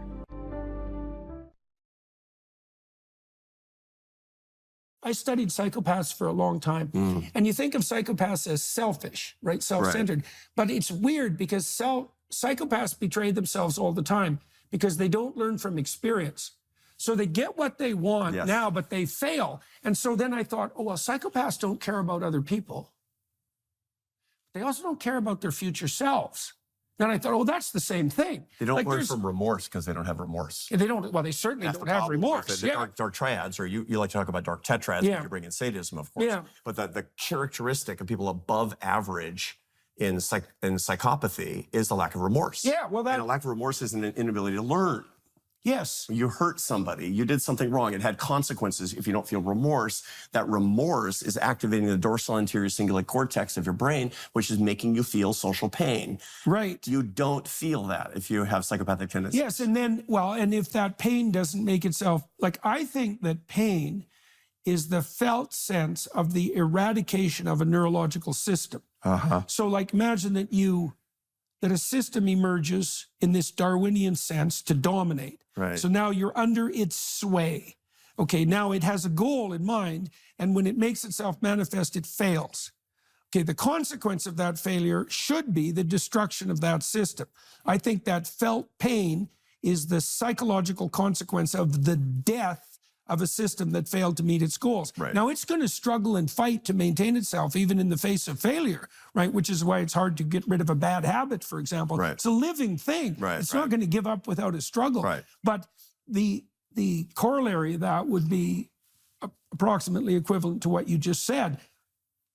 There's no learning because there's no remorse, because there's no difference between remorse and learning. The first stage of learning is, oh, Oops. I was wrong. Yeah. That has to go. That's a sacrificial offering too, Right. right? That part of me has to go. Right. And it's going, no, Right. I want to live. And fair enough. And sometimes, like, if you're really poorly oriented in your life and you fail cataclysmically, an awful lot of you has to go. You know, when And by the way, this gets back to your wife talking about gratitude, by the way, because the same thing. It's the prefrontal cortex saying, no, no, no, no, no. You limbic system evolved to feel resentment.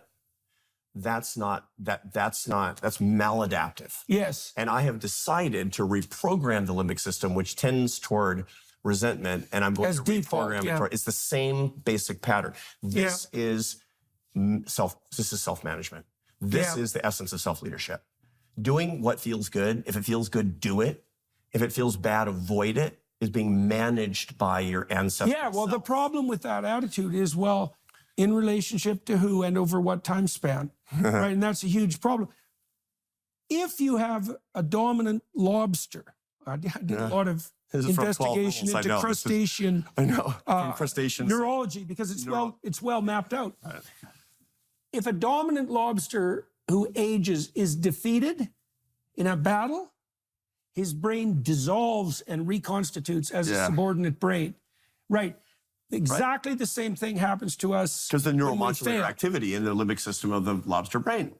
Because, once again, because the psychology is biology. Yep. The lobster can't do anything about that. The big dominant alpha lobster, if there is such a thing, is going to fight to try to maintain that position. Yes. And if We it can fails, decide. the lobster brain is so simple that it can't be subordinate sometimes and dominant sometimes. Yeah. So it's either victor Yeah. or not. And Yeah. when it loses, the victor brain is no good. So it Yeah. has to go. And so it And dissolves. we can make decisions, essentially. and that's the divine in us. That's the difference. And Yes. this is the essence of being fully human, fully alive. St. Irenaeus said, the glory of God is a man fully alive. What does it mean to be a man fully alive? It is managing your limbic system. It is not deciding that your level of affect that you have today is going to actually be the determining factor in how you treat other people. It is actually, getting beyond who you were as a person. It's deciding to worship even though you don't feel a single milligram of faith on a particular day. When everything falls apart for Job, his wife says, and we presume she loves him and that she knows he's a good man. She says, there's nothing left for you but to curse God and die. Right. And she means it. Yeah, yeah. And his attitude is, no matter what's happening to me right now, no matter the depth of my suffering, I refuse to lose faith in my central goodness, and I refuse to lose faith in the essential goodness of being and becoming itself. And that is a decision, right? It's a decision. Right. Right, because it's weird, because the evidence, and this is what his wife tells him, it's like, the evidence is that you're done. You've tried really hard, you were a good person, everyone knows it, even God, and yet everything's been stripped away from you, and you're in the most miserable imaginable position. You should curse God and die. That's what you would do if you were acting in accordance with the facts. If you're purely limbic, there are lots and lots of people who make an absolutely a logical decision to commit suicide. Yes. If they're purely limbic. However, the divine in us, the divine console that allows us to manage our ancestral, our less evolved selves, Default. is the default self. It's the bumper of tissue behind your forehead called the prefrontal cortex, which is what a miracle. My dog Chucho can't do that. He can't time travel. He can't manage his emotions. The essence of being fully alive is doing exactly that. This is the message that we can give to all these young people today who are so desperate. They don't have to live like Jordan Peterson and Arthur Brooks. They don't have to go, suffer through a PhD. They don't have to become behavioral scientists. They have to learn to manage themselves. They have to put their prefrontal cortex in charge of their limbic systems. That's what, and that takes practice, and that takes commitment, and that takes good relationships that will actually bring that along. It's interesting because the best indicator of somebody being able to manage in a man, his limbic system, is a good partner. Job's wife is the one who says, curse God and die, right? Interestingly, chapter 38 of Job is where he puts God in the dock. And he says, all right, everybody told me to, curse you and die and all this bad stuff. So what gives? I'm a righteous man, what gives? And then God actually turns it around and says, what do you know? Yeah, you're so smart. Where were you when I created the stars in the sky? Yeah, the whole story is not evident to you. Yeah, and exactly. Job accepts that. He says, look, humility. I can take solace in my ignorance. Exactly right. Yeah, which is very useful. To take solace, because your ignorance is infinite. There's a lot of place for solace in that. Self-management is the essence of, humility requires self-management too. We're not evolved to be humble. Yes. We are evolved as tribal societies to be humbled, but not to be humble. To be voluntarily humble is a decision that can actually lead us to live our best lives. Right, that's wisdom. And that's the 30th chapter of Job. That's the capstone of that thing. That's the big point at the end of the day, where he is victorious but still doesn't understand, puts God in the dock, and then is taught humility and accepts that humility and thrives. Yeah. Okay, so let's go back at happiness. So because what you could say that the folk understanding of happiness is something like the gratification of a toddler's whim. Right. Right. A toddler's having a tantrum in a store, and his mother, defeated, gives him the chocolate bar. And so now the child stops squawking and bitching and being subsumed by negative emotions and maybe smiles. And so you think, well, that's happiness. Right. Okay, but that's not the kind of happiness that you're describing. That's gratification. Okay. Just gratification, and that's a feeling. Okay, so look, if you're hedonistically oriented, why not be skeptical about your proposition that it's something other than immediate hedonistic gratification that constitutes happiness? And certainly Epicurus would have been, and so the whole Epicurean tradition of trying to maintain positive feelings as much as possible. Yes. And again, he wasn't a hedonist in the modern sense. He was actually a highly moral character. But the whole point is to have peace in your life and surround yourself with people who like you, and to have non-disagreeable conversations, and to set your life up that has as little conflict as possible, which is catastrophically wrong. Because unless you have sanctified suffering in your life, you will not become strong, you will not learn, you will not grow, and you'll make no progress on your Well, you also won't be able to withstand suffering when it comes. Which is inevitable. It will. It's like my students ask me, so professor, are you saying I need to go look for suffering? I say, don't worry. No, it will find you. Yeah, right. You don't need to look for it. Agreeableness is a very difficult personality dimension to understand, I think, partly because it's difficult to dissociate from neuroticism and as well from extroversion. Because agreeable people like you, and so that kind of sounds like extroversion, and disagreeable people sound like they're hard to get along with, and they sort of are, but people who are high in neuroticism are hard to get along with too, and they tend to be volatile and irritable. And so most of the time, if you're engaged in a contentious issue with someone and emotions flare, it usually has more to do with trait neuroticism than with disagreeableness per se.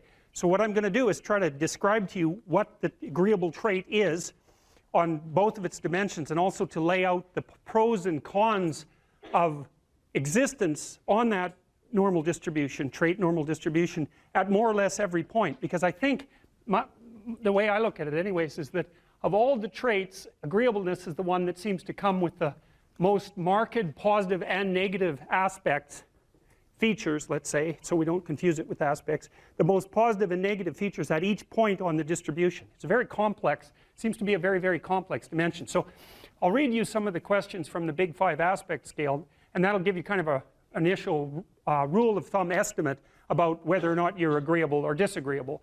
And so here are some of the questions. Imagine that you're answering these for yourself on a scale from 1 to 5, strongly disagree to strongly agree. So the first question is, am not interested in other people's problems. So if you are interested in other people's problems, that tilts you towards agreeableness, and I believe that's agreeableness is divided into compassion and politeness, which also sound like very positive things, right? Because everyone wants to be compassionate and everyone wants to be polite, and so you might say, well, is that a virtue? Are those virtues, with the other end being actually negative, to be not compassionate, not polite? It's certainly worded that way, and that's actually a mistake, because we know that these traits are normally distributed, roughly speaking, right? And that means that there has to be positive and negative features at every single position on the distribution. And so to make the presupposition, for example, that being extroverted is being better than being introverted, or that being emotionally stable is necessarily better than being neurotic, is to make a confusion of moral obligation with trait position. You have to assume that there's advantages and disadvantages all the way along, or the distribution wouldn't have set itself up that way, especially because these seem to be biologically instantiated traits. So anyways, if you're interested in other people's problems, they like to unburden themselves to you, you care about it. That's a mark of compassion. If you're more or less indifferent to other people's stupid problems and you wish they just get on with it, then you're less compassionate, you're harsher and more, well, at the extreme, more callous. Let's see. Respect authority. That's politeness. That's part of agreeableness. Rarely, let's see.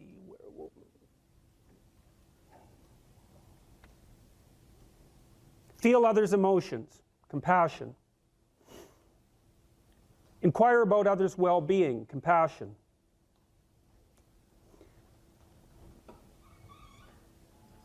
Can't be bothered with others' needs. Take advantage of others. That's disagreeable, obviously. Sympathize with others' feelings.